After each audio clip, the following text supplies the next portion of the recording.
안녕하세요. 얼마 전 설 명절이었죠. 가족들이 모두 모이는 날 명절, 전 어려서부터 가족이란 존재를 온전히 누려본 적이 없어요. 왜냐고요? 제가 고아로 자랐기 때문입니다. 어릴 때부터 누구도 제 손을 잡아주지 않았고 따뜻한 집, 밥 한 끼 먹어본 기억도 희미했어요. 보육원에서 살 때의 풍경이 아직도 생생해요. 보육원 건물은 낡고 허름했지만 그나마 그곳이 제 유일한 안식처였습니다. 복도에선 아이들 웃음소리가 잦아들지 않았고 때론 그 웃음소리도 마찬가지였죠. 매일같이 똑같은 침대, 똑같은 벽지, 똑같은 식사 메뉴. 거기서 자라는 아이들에겐 뭐 하나 내 것이라 부를 만한 것이 없었어요.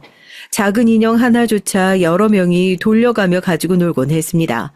그런데도 그 공간이 나름의 안정을 줬던 건 혼자가 아니라 같은 처지의 아이들도 함께했기 때문이었어요.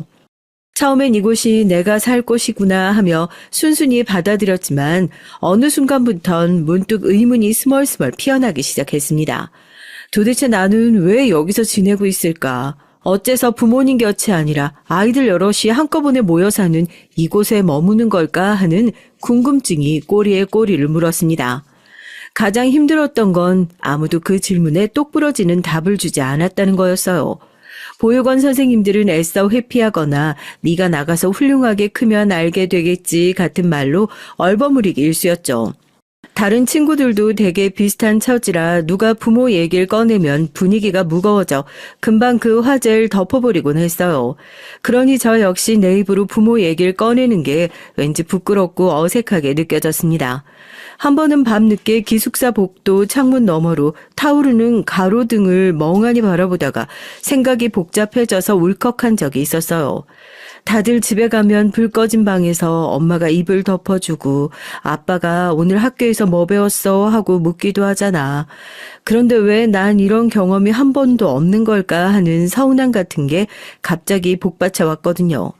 호기롭게 버틴다지만 그땐 아직 어린아이였으니까요. 초등학교에 다닐 때 친구들이 너희 엄마 아빠 뭐 하셔? 이렇게 질문을 할 때마다 웃어 넘기는 게 버릇이 됐죠. 우리 부모님은 바빠. 이렇게 둘러대곤 했습니다. 실은 제 부모가 어떤 사람인지 어디에 있는지 전혀 몰랐기 때문에 그냥 아무 말도 할 수가 없었어요. 그저 내가 듣기 좋지 않은 이유로 버려졌나 혹은 무슨 죄라도 졌나 하는 상상 속에서 막연한 두려움이 자라났습니다. 중학교 시기엔 더욱 감정이 예민해졌어요. 날 낳아놓고 왜 키우지를 않은 건지, 정말 나를 사랑하지 않았던 걸까 하는 분노와 슬픔이 교차해서 보육원 안에서도 괜히 트집을 잡아 다른 아이들과 부딪히곤 했습니다. 물론 선생님들은 너 잘못 없어. 널 버린 게 아니라 사정이 있으셨던 거야. 종종 이렇게 달래해 주셨지만 정작 전 어디에도 속 시원한 대답을 구하지 못했어요. 가끔씩 TV에서 가족이 나와 행복하게 웃으며 노는 광고를 보면 속이 쓰리고 마음이 텅 비는 느낌이었죠. 친구 집에 초대받아 가족 식사 자리에 함께하면 그래 이런 게 가족의 풍경이구나. 나도 이런 시간 가질 수 있었다면 어땠을까 하고 머릿속으로 상상해보면서 되려 더 씁쓸해졌죠. 고등학생이 돼선 차라리 내가 괜찮은 사람이 되고 나면 혹시 부모가 날 찾아주지 않을까 하는 기대로 열심히 공부해보려 애썼어요. 그럴 때면 보육원 선생님들이 용돈을 조금씩 모아 새 참고서를 사주기도 했는데 거기 담긴 진심이 너무 고마워서 한편으론 벅차기도 했습니다. 부모님 대신 이분들이 내게 마음을 쓰는구나 라는 생각에 다시금 진짜 부모는 어디서 뭘 하며 살고 있을까 하는 복잡한 의문이 스쳤지만요. 청소년 시기를 보내며 머릿속엔 늘 두 갈래 길이 있었습니다. 한쪽은 내가 정말 버림받은 게 아닐 수도 있어. 어쩔 수 없는 사정이 있었겠지라는 희망. 또 한쪽은 결국 날 안 키운 건 사실이지 않나. 분명 날 원치 않았던 거야 라는 냉소였어요. 그러다 보니 인간관계에서도 쉽게 마음을 열지 못했고 누가 조금만 다가오면 이 사람이 날 진짜 좋아하는 게 맞을까 하고 먼저 의심을 하는 버릇이 생겼죠. 그렇게 청소년기를 보내면서도 도대체 난 왜 여기 버려져 있나라는 질문을 한 번도 명확히 풀리지 않았습니다. 어쩌다 인터넷에서 입양, 가정 파탄 같은 키워드를 찾아보기도 했지만 사건마다 사연이 다 달랐고 제게 딱 들어맞는 경우는 보이지 않았죠. 결국 난 이유도 모르고 어딘가에서 버려진 아이라고 스스로 정의를 내리고 가슴 아픈 통증을 억지로 삼키며 성장하게 된 겁니다.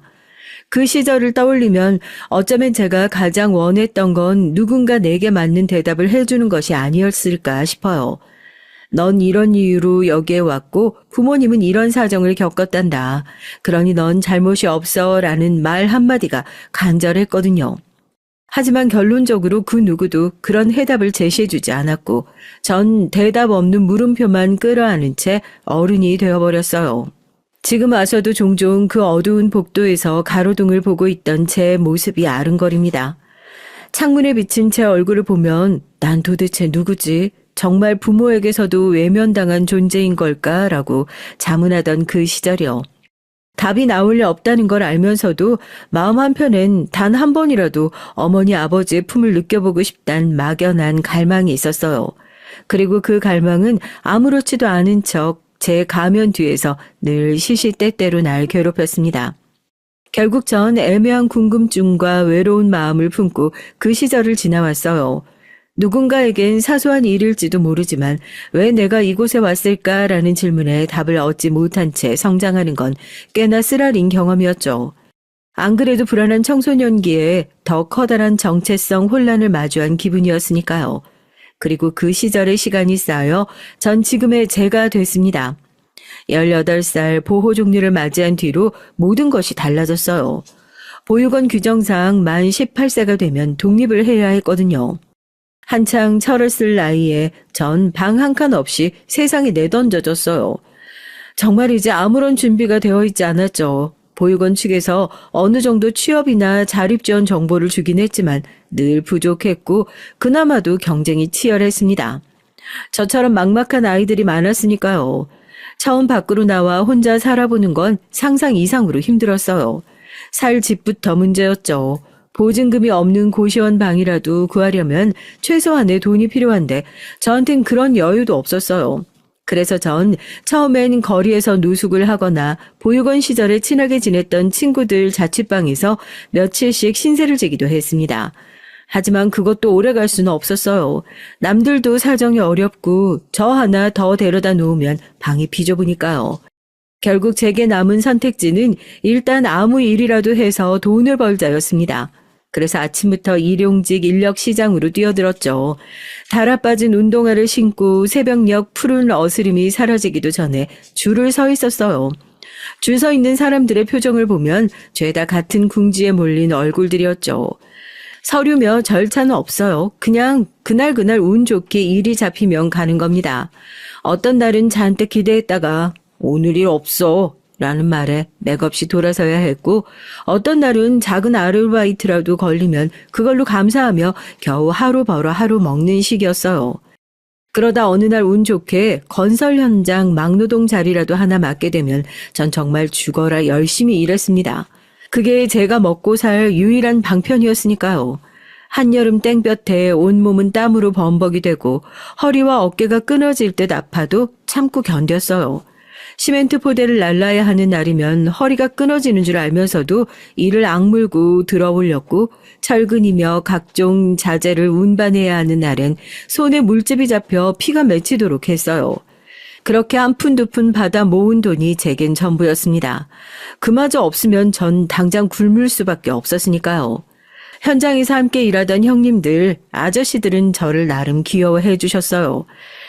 이 녀석 어린데도 야무지게 일을 잘하네 하고 웃으며 컵라면 하나라도 더 챙겨주시곤 했죠. 사실 그 작은 호의들이 제겐 큰 힘이 됐습니다. 밥벌이가 불안정해도 현장 인부들 간의 의리는 진짜였어요. 누가 다치면 서로 도와주고 식사 시간에 허허실실 농담도 주고받았죠. 그런 소소한 순간들이 오히려 제가 어딘가에 속해 있다는 느낌을 줬습니다. 보육원을 나온 뒤로 제대로 된 소속감을 느껴본 적이 없었거든요. 그러나 그렇다고 해서 제가 매일 노동 현장에서 느끼는 고됨이 사라지는 건 아니었습니다. 출근 전날엔 제대로 잠들지도 못했고요. 혹여나 내일 아침 늦잠이라도 자면 일자리가 날아갈까봐 새벽 3, 4시쯤엔 일어나서 준비를 했어요. 그리고 날이 밝자마자 허겁지겁 현장으로 달려가서 오늘도 불러주십시오라고 외쳐야 했죠. 그러지 않으면 다른 사람에겐 기회가 넘어갔고 전 돈을 벌 수 없었으니까요. 난 왜 이럴 수밖에 없지? 자책이 들 때도 많았습니다. 남들처럼 편한 가정에서 자라 학교도 마음껏 다니고 미래를 계획하는 삶을 살 수 있으면 얼마나 좋을까 싶었죠. 그런데 한편으론 부모를 원망해 본들 소용이 없단 걸 알고 있었어요. 제겐 애초에 부모가 없다고 믿었으니까요. 없으면 찾아봐야 뭐해. 어떻게든 혼자 살아야지. 이런 식으로 스스로를 합리화해 버렸습니다. 하지만 속마음 깊숙한 곳에선 한 번쯤 진짜 가족을 만나고 싶다는 갈망이 사무치기도 했어요. 혹시나 어디선가 제 어머니나 아버지가 절 찾고 있지는 않을까, 혹은 제가 모르는 어떤 비밀이 있을지도 모른다는 망상이 들기도 했죠. 그러나 그런 생각이 들 때마다 꿈깨 그런 기적은 없어. 난 그냥 부모 없이 태어난 아이였겠지라고 생각을 고쳐 먹었습니다. 차라리 그렇게 마음을 닫아야 덜 아프니까요. 시간은 할 일 없이 흘렀습니다. 그러다 어느 날 제가 자주 가던 건설 현장에 회장님이 시찰을 온다는 소문이 돌았어요. 솔직히 말해 전 회장님이라 해봐야 저희와 아주 먼 얘기라고 생각했죠. 사실 현장 노동자 입장에선 그 사람이 반장이든 사장이든 회장이든 다 높은 분이니 똑같다고 생각했죠. 그런데 주변 반응은 달랐습니다. 소장님이며 반장님이며 현장 관리자들이 전부 긴장해서 그 전날부터 난리를 치는 거예요. 야, 철근 정리 다 했냐? 야, 저기 쓰레기 방치해두면 곤란해. 장비 깨끗이 태워라. 회장님 내려오셨다가 큰일 난다. 이런 식으로 분위기가 어수선해졌습니다. 거기에 덩달아 전 혹시 잘못하면 일에서 잘릴 수도 있겠다는 두려움에 평소보다 더 정신 바짝 차리고 일을 했어요. 평소엔 나사 하나 떨어져 있어도 대충 치우고 말았는데 이날은 열심히 쓸고 닦고 각 잡아서 정리를 했습니다. 그런데 시찰 전날 오후 현장 소장님이 갑자기 젊은 인부들 중에 한 명씩 나와봐라 하고 외치셨어요. 회장님에게 안전교육과 스트레칭 시범을 보여드려야 한다는 겁니다. 곧잘 몸쓰는 사람이 나서서 간단한 준비운동 시범을 해주면 우리 현장 안전관리는 이 정도로 잘 되어 있다고 어필할 수 있다나 뭐라나요. 마침 그 자리에 서 있던 인부 형님들이 절 힐끗 보며 저기 이강민 시켜요. 젊으니까 유연성도 좋고 몸도 날쌔다고 하고 추천을 하는 거예요. 처음엔 에이 저런 거 못해요 하고 손사래를 쳤는데 이미 여기저기 제가 딱이다. 강민아 네가 나가라. 이런 목소리가 터져 나왔습니다. 전 살짝 당황했지만 또 한편으론 이왕 맡게 된 일이라면 잘해보자고 마음 먹었죠. 소장님도 강민이 딱 5분이면 끝나. 그냥 평소처럼 스트레칭만 해주면 돼 라며 등을 떠밀었습니다. 그렇게 갑작스럽게 제가 현장 전 직원 앞에서 준비운동 시범을 보이게 된 거예요. 드디어 D-Day 아침부터 건설 현장 입구에 고급 세단들이 길게 늘어섰고 정장 차림의 임원들과 비서들이 우르르 내리더라고요. 곧이어 중년 신사 한 분이 차에서 내렸는데 반장님이 달려가 허리를 직각으로 숙이며 회장님 안녕하십니까 하고 외치더라고요. 현장에 있는 모든 사람들이 일손을 멈추고 그분을 쳐다봤죠. 저도 그 틈에 고개를 들었는데 솔직히 어디서 한 번도 본 적 없는 오호랄까요? 딱 봐도 굉장히 강인해 보이고 권위가 넘치는 분이었습니다. 회장님은 사뭇 진지한 표정으로 현장을 둘러보는 것 같았죠. 비서들과 관리자들이 줄줄이 뒤따르며 이 공사는 현재 어떤 상황이고 언제 완공이며 같은 설명을 늘어놓는 모습이 보였습니다. 회장님이 한쪽에 서서 소장님의 브리핑을 듣는 동안 전 새로 받은 번쩍이는 안전화 끈을 조이며 긴장을 하고 있었죠. 그래 뭐 준비운동 몇 가지쯤이야. 늘 하던 대로 하면 되지. 스스로를 다독이면서요. 드디어 제 차례가 되자 소장님이 멋쩍게 웃으며 회장님께 설명을 했습니다. 저희 현장은 매일 아침 준비운동과 안전교육을 철저히 하고 있습니다. 오늘은 젊은 친구가 시범을 보일 거예요. 이강민 군. 빽빽하게 둘러선 인부들 앞에 서는 것도 부담스러운데 회장님과 비서들까지 촬영하듯 제 쪽을 빤히 쳐다보니 속이 울렁거렸어요. 그런데 형님들이 뒤에서 강민아 화이팅 하고 흙 묻은 장갑을 흔들어 주길래 용기를 내서 예 안녕하십니까 하고 허리를 굽혔죠. 자 목을 옆으로 천천히 돌리시고 하면서 시범을 보이니 뒤에서 다른 인부들도 따라 하더라고요. 회장님이 지켜보는 탓인지 분위기가 약간 경직되긴 했지만 전 긴장 속에서도 열심히 스트레칭 시범을 이어갔습니다.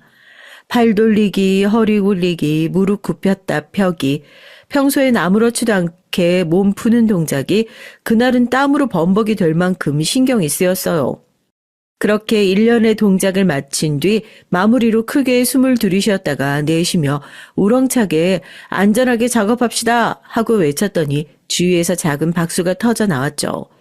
형님들 몇몇은 멋지다 이강민 하고 엄지손가락을 치켜 세워줬고요. 회장님도 고개를 끄덕이며 젊은 친구가 아주 목소리가 씩씩하네 라며 만족해 하셨습니다. 그런데 그분의 비서 중 한 사람이 잔뜩 경직된 표정으로 이쪽을 빤히 쳐다보더군요. 순간 내가 뭘 잘못했나? 왜 날 쳐다보지 싶었어요. 전 고개를 획 돌리며 시선을 피했죠. 하지만 이미 늦었는지 비선 급히 회장님께 다가가 귓속말을 하더니 회장님이 눈을 동그랗게 뜨고 제 쪽을 향해 고개를 돌리는 겁니다. 제 심장은 벌써 쿵쿵쿵 뛰고 있었어요. 혹시 작업복이 더럽다고 뭐라고 하시는 건가? 아니면 스트레칭이 순서가 틀려서 혼을 내시려는 건가? 온갖 생각이 다 들었죠. 그런데 갑자기 주변 사람들이 다 피하며 길을 만들어주더니 회장님이 절 향해서 똑바로 걸어오시는 거예요. 그리고 회장님이 제 앞에 서서 정말 말도 안 되는 표정으로 절 뚫어져라 바라보셨습니다. 자네. 그분의 한마디에 제 몸은 굳어버렸죠. 이게 무슨 상황인가 머리는 새하얗게 변했고요. 전 우물쭈물 아무 말도 못하고 땀만 삐질삐질 흘렸습니다. 그런데 회장님이 떨리는 목소리로 말씀하셨어요. 어떻게 우리 아들이랑 이렇게 똑같이 생겼지? 아들? 이게 무슨 소리야? 전 완전히 얼이 빠진 채로 회장님을 쳐다봤어요. 아드님이라니 회장님 본인의 아들? 나랑 닮았다고? 전 농담 같은 얘기에 어안이 벙벙했죠. 하지만 주변 인부들은 이미 그 말에 술렁거리기 시작했습니다. 야, 저 친구가 회장님 아들이랑 똑같이 생겼다는데 진짜야? 그런가? 그러고 보니 회장님이랑 닮은 것 같기도 하고. 수근수근 거리는 소리가 들렸지만 전 회장님 얼굴을 들여다볼 정신이 없었어요. 이건 또 무슨 터무니없는 상황이지 하는 생각에 멍하니 서 있기만 했었죠. 회장님 옆에 서 있던 비서가 저에게 다가와 몹시 조심스러운 목소리로 묻기 시작했습니다. 저 실례지만 성함이 어떻게 되세요? 나이는 가족관계나 신상정보를 알 수 있을까요? 전 이미 당황이 극에 달해서 간신히 말할 수가 있었어요. 전 이강민이라고 합니다. 올해 22살이고요. 가족관계요? 부모님은 없어요. 전 고아입니다. 보육원에서 자랐고요. 제 얘기를 들은 비선 눈이 커지면서 곧바로 회장님과 다시 한번 귓속말을 나눴어요. 그리고 회장님은 헛기침을 하시더니 저를 향해 다소 떨리는 목소리로 말씀하셨죠. 미안하지만 잠깐만 시간을 내줄 수 있겠나? 나랑 같이 이동을 해줬으면 하는데. 무슨 일인지 전혀 알 수 없었지만 도망칠 수 있는 상황도 아니었고 거절하자니 딱히 이유도 없었죠. 전 말단 일용직 노동자고 상대는 회장님인데 그래서 그렇게 전 현장 일을 멈추고 회장님 일행과 함께 고급 승용차에 오르게 됐습니다. 차 안에서 비서는 제게 이것저것 물어봤어요. 정말 부모님은 전혀 모르고 자라신 거냐? 출생증명서는 있냐? 혹시 친척분이라도 계시냐? 전 매번 모른다는 대답만 할 수밖에 없었죠. 전 보육원에서도 제 출생에 대한 구체적인 얘기를 들어본 적이 없었으니까요. 제게 있는 건 보육원 원장이 지어줬다는 이름과 생년월일, 그리고 기본적인 보호시설 기록뿐이었습니다. 그 얘기를 들은 비서의 표정은 점점 심각해졌고 회장님 또한 옆좌석에서 제 눈치를 살피는 듯 했어요. 왠지 불안하면서도 설마 제 친부모와 연관이 있는 사람인 걸까 하는 희망이 반짝거리기도 했습니다. 그런데 막상 그 희망이 조금이라도 스치면 아니야, 이건 말도 안 돼 하며 스스로 부정하게 되더라고요. 결국 절 태운 차는 꽤 규모가 큰 병원 앞에 멈춰섰어요. 회장님은 이미 병원 앞에서 기다리고 계셨는데 절 보더니 굉장히 복잡한 눈빛을 띠셨습니다. 그리고 머뭇거리다 말씀을 하셨죠. 자네 정말 미안하네. 허락도 없이 이런 말을 해서. 하지만 확인해야만 하겠어. 검사하자고. 친자 확인 테스트를. 친자 확인 테스트라니 저한테? 정신이 아득했습니다. 그런데 왠지 그 말이 이상하게 싫지가 않더라고요. 오히려 깊숙한 어딘가에서 혹시나라는 기대가 폭발했고 동시에 그렇다면 내가 왜 이렇게 살아왔지라는 분노와 혼란이 요동을 쳤죠. 전 잠시 숨을 고르다가 네, 좋아요. 하시죠. 라고 대답했습니다. 그 길로 전 간단한 절차를 밟고 피를 뽑고 타액 검체까지 채취를 했어요. 모든 과정이 너무나 낯설고 긴장감이 넘쳤죠. 검체를 들고 나가는 간호사의 뒷모습을 보며 제 미래도 함께 걸어나가는 듯한 기분이 들었습니다. 이 결과가 어떻게 나오냐에 따라 제 인생이 180도 뒤바뀔 수 있을 테니까요. 그렇게 모든 검사가 끝난 뒤 회장님은 제게 주소를 물어보며 이틀 뒤면 결과가 나온다고 하니 그때 다시 보자. 이렇게 말씀하시더라고요. 비서는 제 번호를 받아 적고 결과가 나오면 연락을 드리겠습니다 하고 공손히 인사를 했어요. 그리고 나서 그들은 차를 타고 돌아갔습니다. 저 혼자 병원 앞에 남겨져 한동안 멍하니 서 있었어요. 이게 대체 무슨 일인가? 도무지 현실감이 없었죠. 건설 현장에서 막노동하던 제가 어느 순간 대기업 회장님과 함께 친자 확인 검사까지 하게 됐으니 이게 영화나 드라마가 아니면 뭔가 싶었죠. 설마 진짜 내 아버지가 저분인 건가? 아니야, 있을 수 없지. 내 인생에 그런 기적이 있을 리가 하고 스스로를 부정하며 동시에 마음 한구석엔 혹시라는 불길하면서도 짜릿한 기대가 일어나고 있었어요. 그날은 일도 제대로 못했어요. 갑자기 현장에서 이탈을 벌였으니 제가 받게 될 일당도 없을 거고 오늘 밥벌이가 날아갔다고 해도 할 말이 없었죠. 하지만 이상하게 배고프다는 느낌조차 잘 들지 않았습니다. 머릿속에 온통 이틀 뒤에 나올 검사 결과 생각뿐이었으니까요. 만약 그 회장님이 진짜 내 아버지가 맞으면 어떻게 되는 거지? 그럼 내 가족이 있는 거네? 아니, 근데 왜 날 버린 거지? 무슨 사정이라도 있었나? 아니면 정말 내가 버려진 게 맞는 건가? 수백 가지 질문과 감정이 마구 뒤엉켜서 전 하룻밤 내내 뜬 눈으로 지새웠습니다. 잠깐이라도 스르르 잠에 들면 어머니가 나타나거나 회장님이 절 가만히 쳐다보는 꿈을 꾸곤 했죠. 꿈속에서 제가 울며 왜 나를 찾지 않았어요? 하고 묻는데 아무도 대답해 주지 않았죠. 그러다 번쩍 깨고 나면 식은땀을 뻘뻘 흘리며 가슴이 미어지는 기분이 들었습니다. 이틀이라는 시간이 그렇게 길게만 느껴질 수가 없었어요. 간신히 하루를 버티고 또 하루를 버틴 끝에 약속했던 날이 됐죠. 아침 일찍부터 전화가 울리더라고요. 화면에선 낯선 번호가 찍혀 있었지만 직감적으로 알았습니다. 회장님 쪽에서 오는 전화겠구나. 전화 속 비서의 목소리는 조금 떨려 있었어요. 이강민 씨 결과가 나왔습니다. 중요한 얘기니까 직접 뵙고 말씀드리고 싶은데요. 혹시 지금 시간 괜찮으신가요? 전 숨이 턱 막히면서 기다렸다는 듯이 네, 어디로 갈까요? 그렇게 답을 했죠. 비서는 저에게 병원 근처의 조용한 카페 주소를 알려주며 곧 오겠다고 했습니다. 심장이 미친 듯이 뛰는 걸 느끼며 전 부랴부랴 그 카페로 향했어요. 더러운 작업복 차림이라 좀 민망했지만 갈아입을 만한 옷도 없었고 지금은 그런 걸 신경 쓸 여유도 없었으니까요. 카페에 들어서자 이미 도착한 비서가 절 반갑게 맞이하더군요.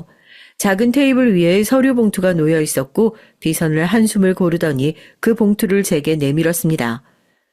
직접 보시는 게 좋겠습니다. 그 순간 제 손은 덜덜 떨렸어요. 저도 모르게 봉투를 잡고서 봉투의 입구를 천천히 뜯었죠. 안엔 A4 한 장짜리 검사 결과지가 들어있었습니다. 친자 일치율 99.999%. 이 짧은 문장을 본 순간 제 시야가 순간적으로 뿌옇게 흐려졌어요. 전혀 모르는 남처럼 보였던 그 회장님이 제 친아버지가 맞다는 뜻이잖아요. 전 숨이 막혀서 목 울 때가 뜨거워졌습니다. 금방이라도 눈물이 터져 나올 것 같았죠. 이게 진짜 그렇다면 그분이 제 아버지... 제 목소리는 떨리고 있었고 비소는 조심스럽게 제 팔을 붙잡으며 말했습니다. 네, 회장님께서도 이 사실을 확인하고 크게 놀라셨어요. 이강민 씨께 정말 드릴 말씀이 많으시다고. 지금 바로 찾아뵈도 될까요? 전 그저 멍하니 고개만 끄덕였어요. 머릿속은 이미 온갖 감정으로 난장판이었지만 그 중에서도 가장 크게 자리 잡은 건 분노와 그리움의 뒤섞임이었어요. 어떻게 지금까지 날 몰랐지? 나를 왜 여기까지 내버려 둔 거지? 정말 무슨 사정이 있긴 했을까?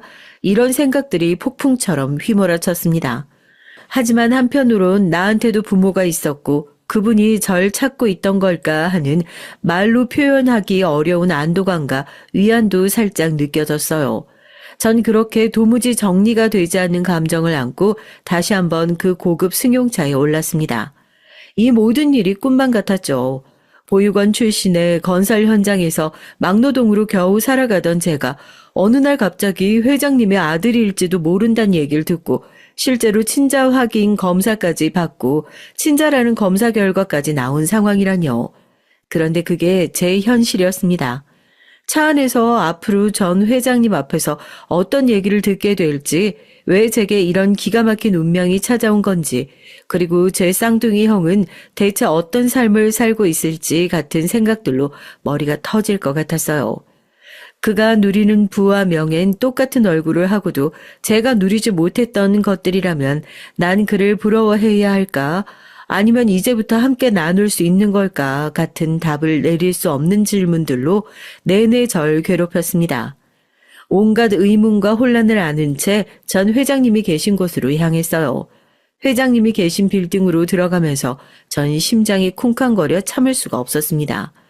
정말 이 건물의 가장 높은 분이 내 아버지란 사실이 맞는 걸까?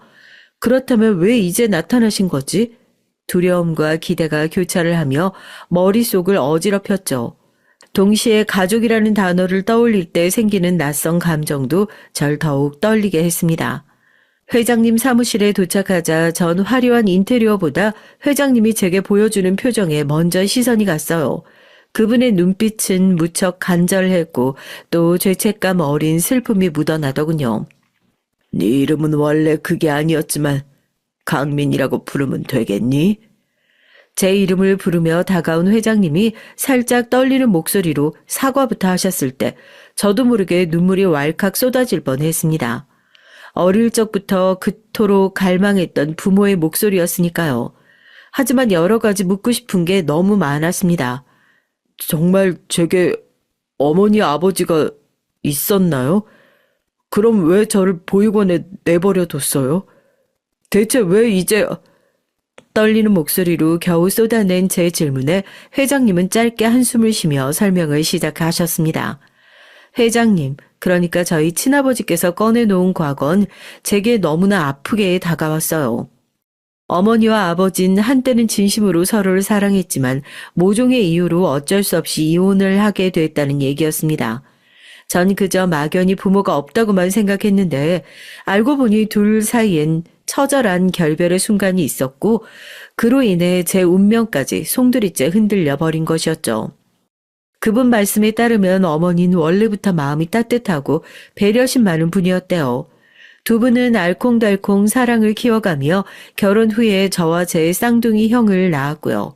서로 진심으로 사랑했던 분들이지만 그런 그들이 헤어지게 된 가장 큰 이유는 시댁 내에서 연애 때부터 이어져 온 강력한 반대와 압박 때문이었습니다. 아버지는 대기업 총수 가문의 외아들이었고 그 가문이 지닌 막강한 권위와 전통이 두 분의 결혼 생활을 끝까지 인정하지 않았던 거죠. 사실 처음부터 어머니와 아버지는 배경이 너무 달랐습니다. 어머니는 경제적, 사회적 지위가 낮은 평범한 가정에서 자랐고 아버지는 재벌로 불릴 만큼 유서 깊은 부잣집 장남이었으니까요. 두 분의 사랑과 별개로 현실적인 양가의 차이가 너무 컸기에 결혼 과정에서부터 갈등이 심했습니다. 특히 아버지 부모님, 즉 할아버지 할머니 뻘 되시는 분들이 어머니를 못마땅하게 여기셨죠. 결국 결혼 후에도 그 갈등은 계속됐습니다. 어머니를 향한 아버지 집안의 곱지 않은 시선, 가문의 일말의 득도 되지 않는다는 식의 비난, 재산 문제가 얽힌 끊임없는 다툼이 두 분을 극도로 지치게 만들었죠. 그럼에도 불구하고 쌍둥이 아이들이 생기자 두 사람은 이 아이들만은 어떻게든 지켜보자는 심정으로 버티고 있었습니다. 하지만 시간이 흐를수록 압박은 더 거세졌어요. 당시 그룹 회장이셨던 저희 친할아버진 아들에게 저 여자와 계속 살면 네게 물려줄 회사 지분과 자산을 몽땅 빼앗겠다고까지 선언을 했습니다. 내부 경영권 싸움으로 이미 복잡해했던 상황에서 아버지가 어머니와 가정을 지키겠다고 버티자 이른바 회장 경영 전쟁의 불씨가 된 거예요. 비즈니스 파트너들은 물론이고 심지어 사촌, 삼촌뻘 되는 친족들까지 가세해서 아버지를 몰아붙였죠. 그러다 결국 어머니가 더 이상 버티지 못하고 아버지와 아이들까지 공경에 처할까봐 두려워진 겁니다. 어머니 입장에선 우리 부부가 계속 함께하면 시아버지와 그들이 모든 것을 빼앗아가고 아이들조차 정상적으로 자라기 힘들어질 것이라 판단을 했던 것 같아요. 아이들에게 주어진 건 지켜주고 싶다는 마음이 가장 컸던 거죠. 아버지 또한 가문의 거센 공격 앞에서 사실상 무기력해졌고 두 분은 고심 끝에 어쩔 수 없이 이혼이라는 극단적 선택을 했습니다. 이혼 과정에서 쌍둥이를 한 명씩 나누어 갖기로 한 것도 당시 아버지 집안에서 어머니에게 우리가 아이들을 모두 데려갈 것이고 모든 권리를 포기하라는 조건을 걸었기 때문이었어요. 아이를 어머니가 데려갈 경우 아버지 측이 법적, 재정적으로 끝까지 괴롭히겠다고 엄포를 놓았던 거죠.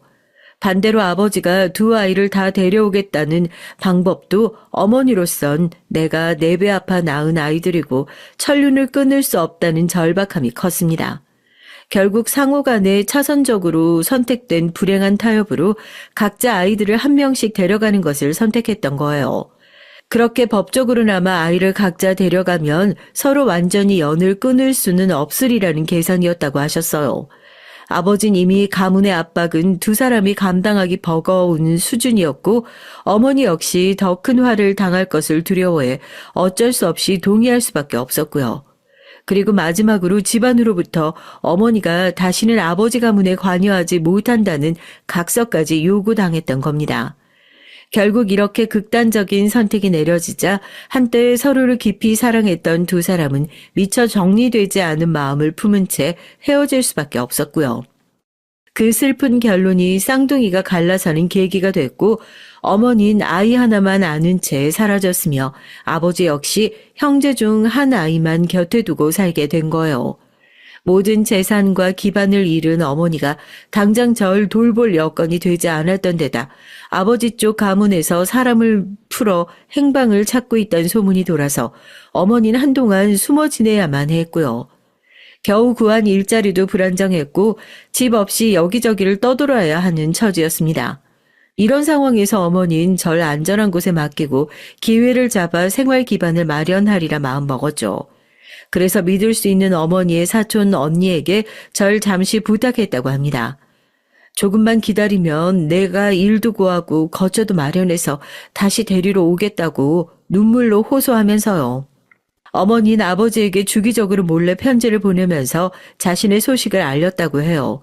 휴대전화 같은 것도 활성화되지 않은 시기였고 도청당할 위험도 있어서 정해진 장소에 편지를 보내 교환하는 식으로 애틋한 사랑을 이어갔다고 합니다. 그렇게 힘들게 사시면서도 저와 함께 살고 싶다는 희망만으로 버티고 살던 어머니가 갑작스러운 교통사고를 당해 중상을 입게 됐어요. 밤늦게 야근을 마치고 귀가하던 길이었다고 합니다. 병원으로 긴급 이송되었지만 혼수 상태에 빠지고 말았고 신분증도 파손되어 병원 측에서 보호자 정보를 바로 확인할 수 없었던 겁니다. 이때부터 어머니가 어떻게 됐는지 알아야 할 사람들과 어머니의 사고 사실을 숨기고 싶어하는 회장님 가문 사이에 엇갈림이 시작됐고 저의 운명도 엇갈리고 말았어요. 어머니가 소식이 없이 사라지자 절 잠시 돌봐주던 사촌은 당연히 불안해졌죠. 한편으로 어머니의 주변 인맥이나 혹은 저희 가족을 아는 다른 누군가에게도 물어보려 했지만 아버지 일가가 이혼 과정에서 가정사를 철저히 단절시킨 터라 제대로 연락조차 구하기 어려웠다고 하더라고요. 그 와중에 아버지 일가가 기묘한 움직임을 보였습니다. 어머니의 사고 사실이 외부로 알려지면 이전에 벌어진 이혼 사유라든지 가문의 체면이 구겨지는 등 여러 문제가 생길 수 있었던 거죠. 게다가 제가 어머니의 품으로 돌아가거나 혹은 어머니가 깨어나 다시 아이를 찾아갈 경우 아버지 가문 입장에선 달갑지 않았을 겁니다. 그들은 아버지와 어머니가 편지로 안부를 묻고 답하고 있었다는 사실을 이미 알고 있었기 때문에 아버지에게 어머니가 보낸 것처럼 지금 지방에서 잘 지내고 있다거나 해외에서 생활 중이니 걱정 말라는 식으로 꾸며낸 가짜 편지를 보낸 거예요. 그것도 마치 어머니가 직접 작성한 것처럼 위장해서 아버지가 의심하지 않도록 만들어버린 거죠. 심지어 마지막쯤엔 다른 남자를 만나 잘 살고 있으니 더 이상 연락하지 말자고까지 왔다고 해요. 실제로 아버지는 한동안 그 편지를 믿었다고 합니다. 정작 어머니는 병원에서 생사를 오가는 상황이었는데도 말이죠. 한편 사촌은 본인도 고단한 살림에 아이까지 맡아 키우려니 버거운 와중에 어머니가 전화 한 통 없이 계속 연락이 두절되는 상황이 오래 이어지자 점점 불안을 느꼈다고 합니다. 그래서 계속 수소문을 해봤지만 이미 아버지 일가가 흐름을 통제하고 있었기에 어머니의 사고 기록이나 입원 사실에 접근하기란 쉽지 않았어요. 결국 사촌으로선 저를 돌볼 만한 형편이 한계치에 이르렀고 어머니도 1년 가까이 나타나지 않으니 더 이상 버틸 재간이 없었답니다. 이대로 두다간 모두 다 힘들어지겠다는 생각에 사촌은 절 보육원에 맡기기로 결심했다고 해요. 그분으로서는 돌봐야 할 자신의 가족들도 있는데 제가 얼마나 큰 짐이었겠어요. 지금은 이해할 수 있습니다. 그분은 그래도 나름 피 한 방울 섞이지 않은 제 똥기저귀 갈아가며 돌봐주셨을 테고 최선을 다해 책임을 졌던 것일 테죠. 그리고 절 보육원에 맡긴 것도 최소한 국가나 사회기관이 운영하는 시설이면 아이가 굶주리거나 길바닥에 나앉는 일은 없을 거라고 생각했던 거였다고 해요.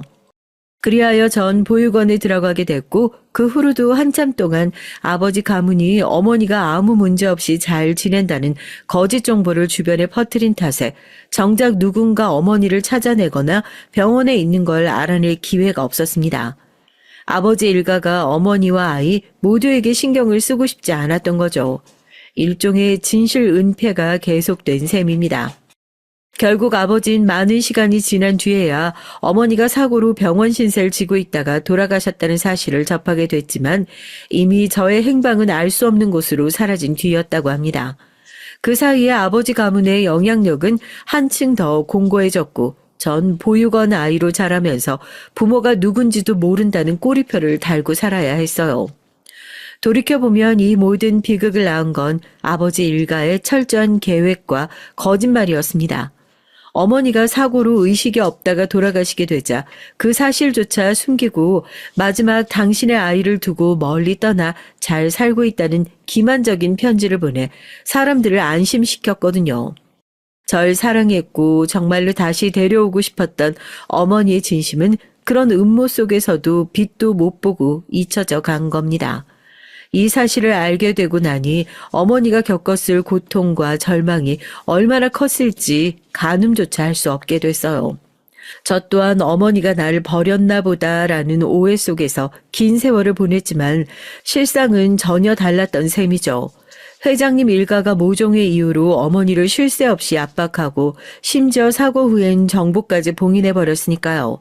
그렇게 모든 게 은폐된 채 전 보육원에서 자라게 되고 어머니와 생이별할 수밖에 없었습니다. 그리고 그 끔찍한 실상은 너무나 오랜 시간이 지나서야 비로소 밝혀지게 됐어요. 아버진 자신이 회장이 된 이후 오랫동안 어머니와 저희 뒷조사를 했다고 합니다. 그러나 어머니의 사망 시기도 잘못 알고 있었고 절 보육원에 맡긴 사촌도 외국으로 나가신 지 오래되어 최근에서야 대부분의 사실을 알게 되었다고 해요. 절 보육원에 맡겼다는 것도 너무 오래되고 심지어 입소하면서 이름도 바뀌는 바람에 기록도 남아있지 않아서 사실상 포기하고 있었다고 합니다. 모든 상황을 이렇게까지 어렵게 만든 장본인들인 아버지의 부모님은 모두 돌아가셨고 원망할 사람도 없이 아버지 혼자 외로운 싸움을 하고 계셨던 거예요. 네 어머니도 정말 괴로웠을 거야. 모든 걸 버리고 나가서 외롭게 혼자 세상을 떠나게 되셨으니까. 우리 둘 중 누구도 원하는 결말이 아니었지. 그런데 결국 그렇게 되고 말았어. 아버진 울컥 목이 메인 채로 한참을 말을 잇지 못하셨습니다. 저도 그녀가 어떤 심정으로 세상을 떠났을지, 그나마 하나 겨우 데리고 온 아들을 영영 보지 못하는 상황이 되었을 때 어떤 마음이었을지를 상상하니 마음이 찢어지는 기분이었어요. 상상해볼수록 가슴이 미어진단 말이 그런 걸 두고 하는 표현인가 싶었습니다. 아무리 누군가를 원망해봐야 사실 한 번만이라도 어머니 품에 안겨 따스한 체온을 느껴보고 싶다는 갈망이 밀려올 뿐이었죠. 이혼 이후로 완전히 갈라서야 했던 아버지와 어머니, 두 사람의 어긋난 사랑, 그리고 그 사이에서 뿔뿔이 흩어진 쌍둥이 형제, 모두에게 그 시절은 영원히 지워지지 않을 아픈 상처가 돼버렸죠. 어디서부터 잘못된 거지? 왜 이렇게 된 거지? 라는 혼란과 함께 눈앞에 아버지에 대한 서운함이 잔뜩 밀려들었습니다. 전 보육원 신세를 지며 혼자 자라게 됐고 아버지 밑에서 자란 다른 제 쌍둥이 형제는 부모의 보호 아래 상대적으로 안락한 환경에서 자랐다는 사실이 너무나 아이러니하게 느껴졌어요. 그 얘기를 끝낸 뒤 아버진 절 꼭 끌어안으며 연신 미안하다고 하셨습니다. 이제부터라도 내가 아버지로서 할 수 있는 모든 걸 해주마. 네가 원하는 게 있으면 뭐든지. 태어나 처음 들어보는 아버지의 사죄와 약속이었지만 제 가슴 속엔 복합적인 감정이 불길처럼 타올랐어요. 서러움, 그리움, 분노, 그리고 안도. 한동안 전 울면서도 동시에 마음이 헛헛한 기분이었습니다. 그날 저녁 아버진 절 식사 자리에 데려가셨어요. 네 형을 소개해주고 싶다. 제 쌍둥이 형이라니 어떤 사람일까 궁금해져서 따라갔죠. 고급스러운 레스토랑의 프라이빗 룸에 들어가자 이미 도착해 있던 형이 문 앞에서 저를 보며 멈춰 섰습니다. 저 역시 그 얼굴을 보는 순간 숨이 턱 막혔어요. 차림새는 달랐지만 정말 거울을 보는 것 같았거든요. 똑같은 이목구비, 비슷한 체격, 말투까지 닮아 있을 줄은 상상도 못했습니다. 너 정말 내 동생이구나. 형은 절 껴안고 울컥한 목소리로 연신 미안하다고 했어요. 그동안 몰랐어. 네가 어디서 어떻게 살았는지. 그 말에 괜히 억울함도 함께 밀려왔습니다. 내가 이렇게 고생하는 동안 이 사람은 좋은 환경에서 따뜻한 부모 밑에서 살았겠지. 그런데도 형이 진심으로 사과하고 제 고생을 헤아리려고 애쓰는 모습에서 미움을 키우기가 쉽지 않았어요. 거기엔 분명 혈육으로서의 묘한 끌림이 있었거든요. 아버지와 형 그리고 제가 함께 식사하며 쏟아낸 얘긴 끝이 없었습니다. 전 보육원 시절부터 막노동판 생활까지 오직 제 손으로 버티며 살아온 얘기를 솔직하게 털어놨고 형은 부유한 환경에서 유학까지 다녀온 경험을 나눴어요. 같은 얼굴과 체격을 가졌지만 형의 반듯하고 자신만만한 태도가 저와는 완전히 다른 느낌이 풍겼습니다. 그에 반해 전 거친 피부와 남루한 옷차림이 제가 지나온 험한 시간을 대변하는 것 같았죠. 어떻게 보면 둘의 인생이 완전히 달랐지만 똑같은 얼굴에 같은 피를 나눈 존재라는 게 신기했어요. 대화 중간중간에 같은 버릇을 발견해낼 때마다 우린 기막혀하며 웃기도 했습니다. 긴 세월 동안 전혀 교류가 없었는데도 재회하고 보니까 놀랍게도 비슷한 습관과 버릇이 드러났죠. 예컨대 둘 다 뭔가 곤란하거나 난처한 상황에 놓이면 대화를 하다가도 무심코 아랫입술을 잘근잘근 씹는 경향이 있었어요. 처음엔 우연인가 했는데 어느 순간 너도 이러네? 하고 동시에 웃음을 터뜨렸습니다. 생각이 많아지거나 긴장될 때 별 생각 없이 손가락 마디를 꺾어 뚜둑 소리를 내는 행동을 했어요. 한쪽이 손가락을 꺾기 시작하면 거의 동시에 다른 쪽도 따라서 꺾었고 아버지까지도 쌍둥이는 정말 피할 수 없는 운명이네 라며 웃었죠. 또한 전 심기가 불편할 때 두 눈썹을 V자 모양으로 세우고 약간 콧잔등을 찌푸리는 표정을 짓는데 쌍둥이 형과 각도나 강도가 거의 판박이었습니다. 한쪽이 그러면 다른 쪽도 싱크로율 100%로 똑같은 표정을 지어서 화장실에서 거울 보면 구별이 안 갈 정도였어요. 식사를 마칠 무렵 아버지가 조심스럽게 제게 제안을 하셨습니다. 혹시 네가 일했던 공사 현장으로 함께 가볼 수 있을까? 네 동료들에게 인사도 드리고 싶구나. 솔직히 전 겁이 나기도 했어요. 제겐 눈물과 땀, 배고픔이 서려 있는 막노동 현장이었고 아버지와 형이 보고서 우리는 살았던 세계가 다르다고 선을 그을까봐 걱정이 되더라고요. 그러나 떠올려 보면 제게 진정한 유대감을 느끼게 해준 유일한 사회이기도 했죠. 그 동료들이 없었다면 전 벌써 길바닥에 쓰러졌을지도 모릅니다. 결국 전 마음을 다잡고 그 현장에 아버지와 형을 모시고 가기로 했어요. 며칠 뒤 공사장에 다시 나타난 전 이미 회장님 아들이라는 소문이 돌아서 모두의 이목이 집중되는 게 느껴졌습니다. 절 발견한 소장님과 형님들, 동료들이 우르르 몰려와 야 진짜였어? 네가 정말 그 회장님 아들이야? 하며 믿기지 않는 표정을 지었죠. 그때 아버지가 뒤이어 모습을 드러내셨고 모든 사람은 숨죽인 채 바라봤습니다. 여러분, 제 아들이 여기서 많은 신세를 졌다고 들었습니다. 정말 감사드립니다. 아버지가 허리를 숙여 인사하자 현장에 있던 사람들은 도리어 당황하며 아유, 그런 말씀 마세요. 우리가 젊은 친구 도움 많이 받았는데 더 고마웠죠. 그런 얘기를 쏟아냈습니다. 그중 저와 함께 땀 흘리며 일했던 한 형님이 종이봉투를 건네주며 네가 갑자기 사라져서 우린 혹시나 어디 다친 건가 아닌가 걱정했어. 적은 돈이지만 그래도 모아봤다. 그러시는데 전 그 자리에서 울음을 억누를 수가 없었습니다. 지금껏 돈도 백도 없이 살아온 제가 이 건설 현장 동료들 덕분에 하루하루를 견딜 수 있었던 기억이 한꺼번에 떠올랐거든요. 그 작은 봉투 안엔 형님들이 조금씩 모은 돈과 짤막한 편지가 들어있었는데 열심히 사는 강민아, 언젠가 꼭 네 인생이 빛날 날이 올 거다는 문장이 보이자마자 제 눈물이 왈칵 쏟아졌습니다. 그 광경을 본 형과 아버지도 아무 말 없이 눈물을 훔쳤죠. 서로 전혀 다른 세계에서 살았지만 사람이 사람에게 건넨 진심이 얼마나 따뜻한지 깨닫는 순간이었습니다.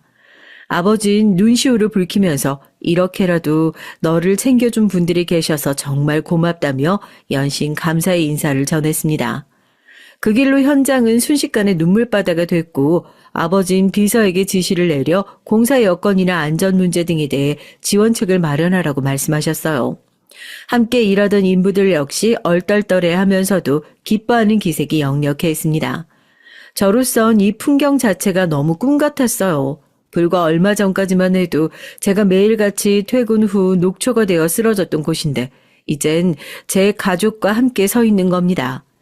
그날 이후 전 아버지가 준비해 주신 숙소에서 지내며 앞으로 어떤 길을 가야 할지 고민하기 시작했어요. 막노동판에서 일하긴 했지만 현장에서만 알 수 있는 것들은 아버지나 책임자들이 보는 것과 또 달랐거든요. 차라리 제대로 기술을 배워서 나중엔 아버지를 위해 도움이 되었으면 좋겠다는 생각도 들었고요.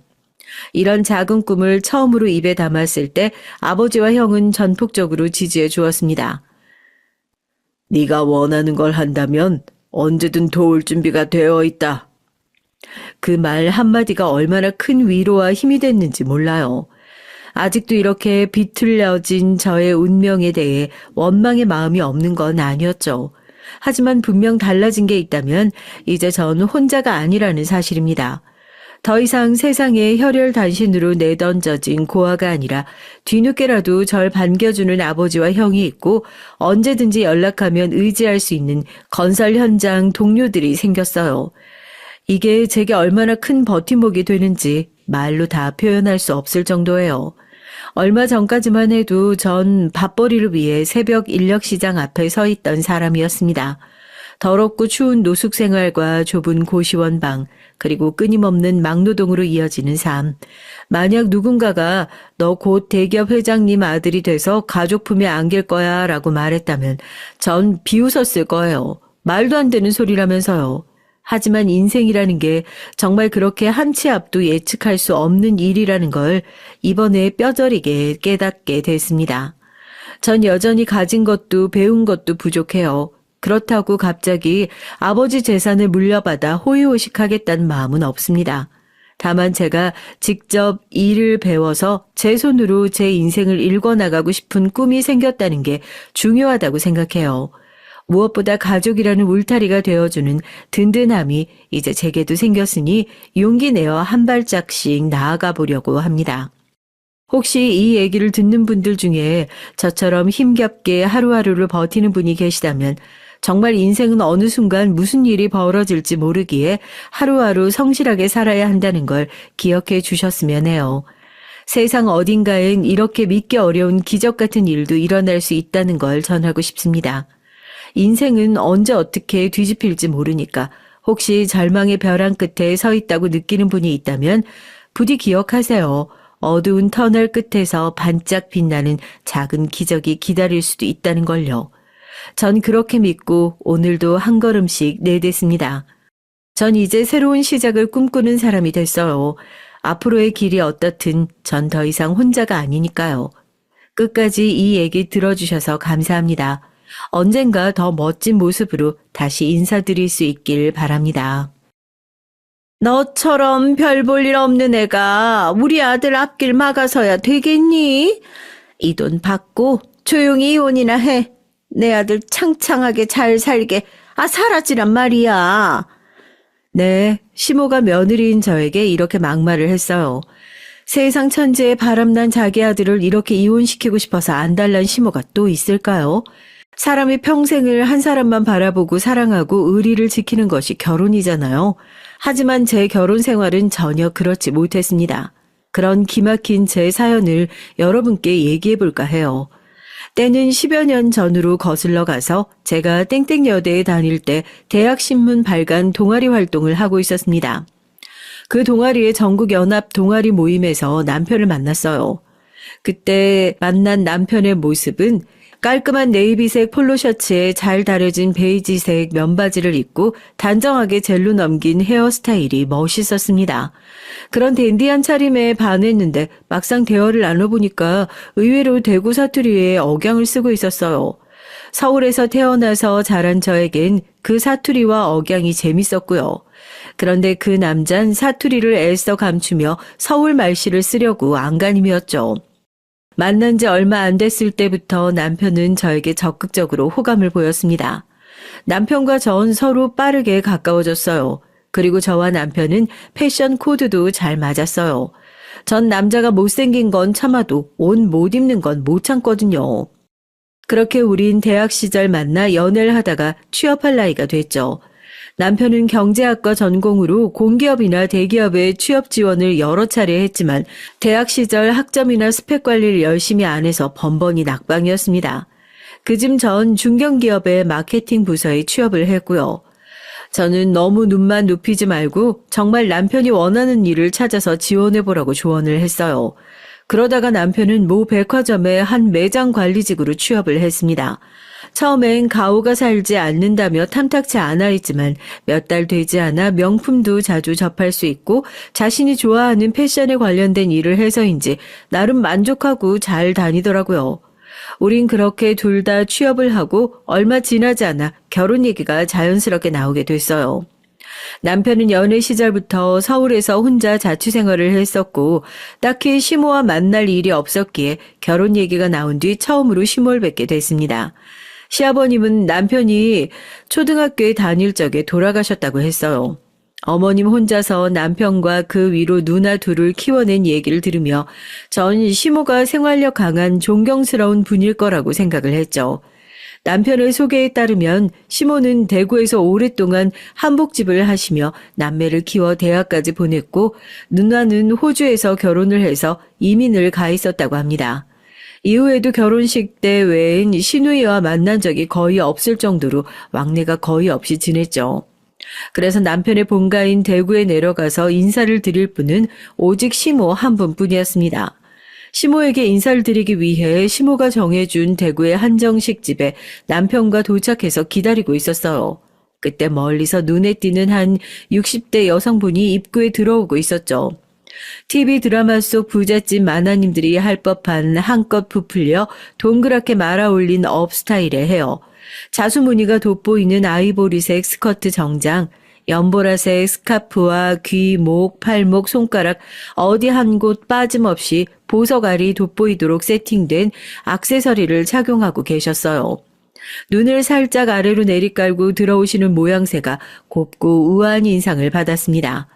아, 저렇게 패션에 진심인 어머니 밑에서 남편이 자라서 옷을 잘 입고 신경 썼던 거구나 싶었죠.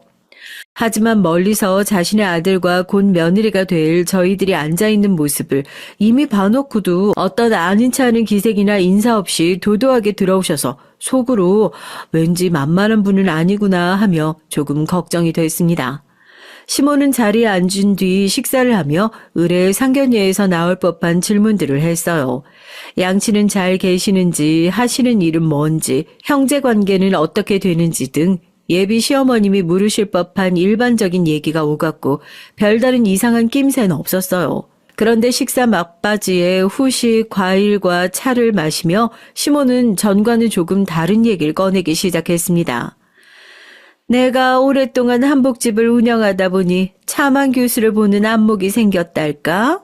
내가 꿈꾸던 며느리가 있었지. 그런데 저 애가 자기는 서울에서 나고 자란 오랫동안 연애를 한 아가씨랑 결혼하고 싶다고 졸라대는 통에 두 손 두 발 다 들었지 뭐니?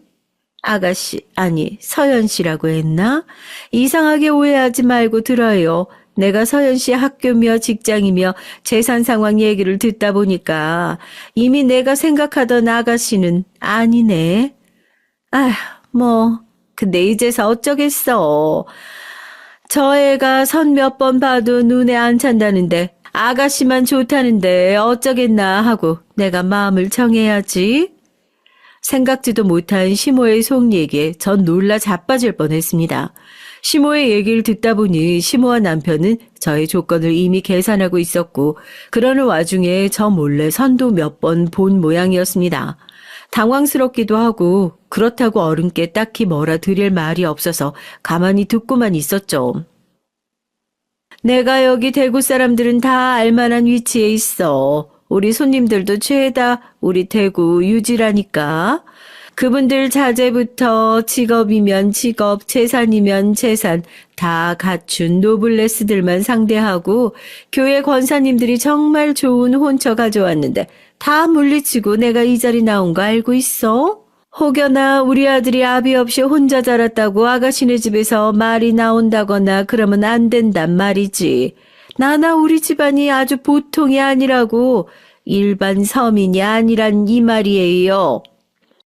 아니 드라마에서 돈다발 던지며 해대는 그런 시모가 바로 여기 있더란 말이죠.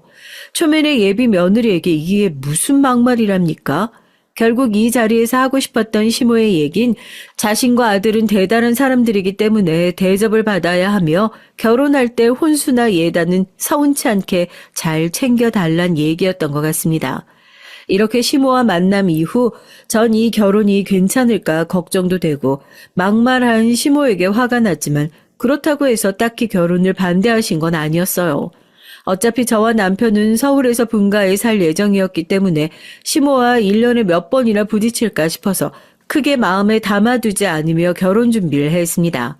하지만 시모가 저렇게 어깃장을 놨는데 어떻게 대충 준비할 수 있겠어요?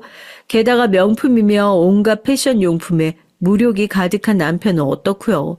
예물 시계에 시모댁의 예단 명목으로 드린 가전제품, 심지어 다이아 반지 세트, 모피 코트 등등 제가 몇 년간 적금해온 5천만 원의 돈으론 턱없이 모자라니 친정 부모님께서 도와주실 정도로 뻑적지근하게 준비를 해야 했습니다.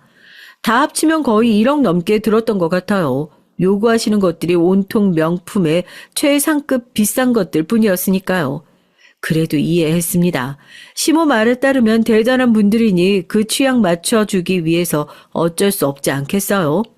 하지만 그러는 와중에 내심 재산이 상당하시니 신혼집을 마련해 주시겠거니 하는 기대감이 있었기에 요구들을 잘 따를 수 있었습니다. 그런데 이게 웬일이에요? 그렇게 집안 좋고 재산이 많다고 떵떵거리시던 시모가 마련해 준 신혼집은 그저 평범한 서울의 한 전세 아파트였습니다. 아파트 전세 보증금이 5억 정도 돼서 불평할 문제는 아니었지만 그렇게 자랑하던 모양새에 비해선 다소 아쉬운 건 사실이었어요. 그렇게 자랑자랑하던 재산 상태면 당연히 아파트를 사줄 줄 알았거든요. 어쨌든 남편에게 별다른 얘기 없이 큰 탈 없이 결혼을 하게 됐습니다. 하지만 전 결혼 이후에도 남편의 월급이 얼마인지 모르고 살았어요. 남편이 월급을 제대로 가져다 준 적이 없기 때문이죠. 자기 월급의 상당 부분을 자기 옷이나 신발 등을 사들이는 데 쓰고 있었습니다. 꾸미기 좋아하는 저도 미용실에 1년에 서너 번 가는데 본인은 2, 3주에 한 번은 청담동의 미용실에 예약해서 다니고 심지어 스킨케어 관리도 받고 있었으니 월급이 나만 나겠어요. 빠난 백화점 매장 관리직 월급에 비해 자기 치장하는 데 씀씀이가 너무 컸습니다.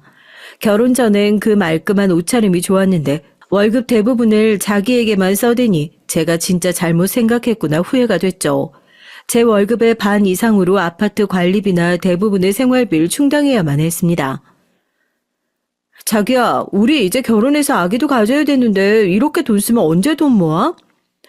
내가 써봐야 얼마나 쓴다고. 지난달엔 100만 원 정도 생활비로 주지 않았어? 그럼 자기 월급이 얼만데? 나 지금까지 그런 것도 모르고 살고 있단 말이야. 내 월급은 다 오픈했는데 왜 자기는 숨겨? 내 월급으로 우리 먹는 거며 생활비 거의 쓰고 있는 거 알고 있어? 뭐 하는데 생활비가 그렇게 많이 든다고. 백화점에서 월급 나오는 거 푼돈이야. 그걸로 내 용돈 하기도 빠듯하다고. 정 부족하면 우리 엄마한테 얘기해보고. 전 이렇게 남편이 돈이 필요하면 시모가 도와주실 거라고 늘 말해와서 시모가 자산이 좀 되나 보다. 여유가 있으시면 정말 필요할 때는 도와달라고 할 수 있구나 생각했습니다. 그런데 저도 남편도 다 착각하고 있던 거였어요.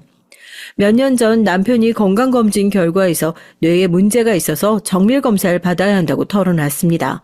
겁이 나서 얼굴이 하얗게 질려서 입술을 바르르 떨면서 말이에요. 전 걱정이 돼서 하루라도 빨리 대학병원에 가서 몇 가지 관련 검사를 예약하려고 했어요.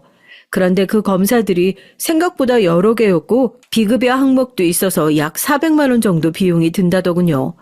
부부 둘 다 사회생활 하는데 그 돈이 없겠냐고 생각이 들지만 부끄럽게도 네, 그 정도 돈도 없었어요. 몇 달 전부터 임신을 하고 몸이 좋지 않아서 휴직을 쓴 상태라 남편이 주는 생활비가 턱없이 부족했기 때문이죠.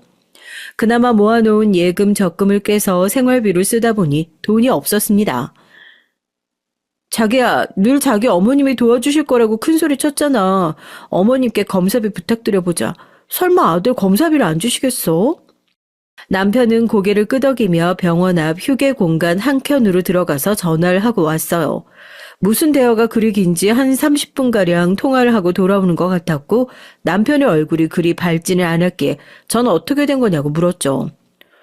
아니 참, 우리 엄마 한복집이 어쩌다 이렇게 된 거야? 뭐 한복집에 손님이 끊긴 지 꽤 오래됐나 봐. 엄마도 하는 수 없이 벌어놓고 있던 돈 야금야금 쓰고 계셨다고 하시네. 그래도 돈 400만 원은 있다고 걱정하지 말라고 하니까 보내주시겠지. 아니 결혼 전부터 그렇게 재산 있다고 으스대시더니 이게 무슨 얘긴가 싶었습니다. 사실 몇 년 전 시모 한복집 단골 고객인 한 사모님의 한복 실측을 하기 위해 단골 사모님 댁을 찾았다가 그 집의 은밀한 사정을 알게 됐다고 해요. 사실 그 사모님 댁에 장애가 있는 자식을 숨기고 키웠다는 사실을 시모가 알게 된 것이죠.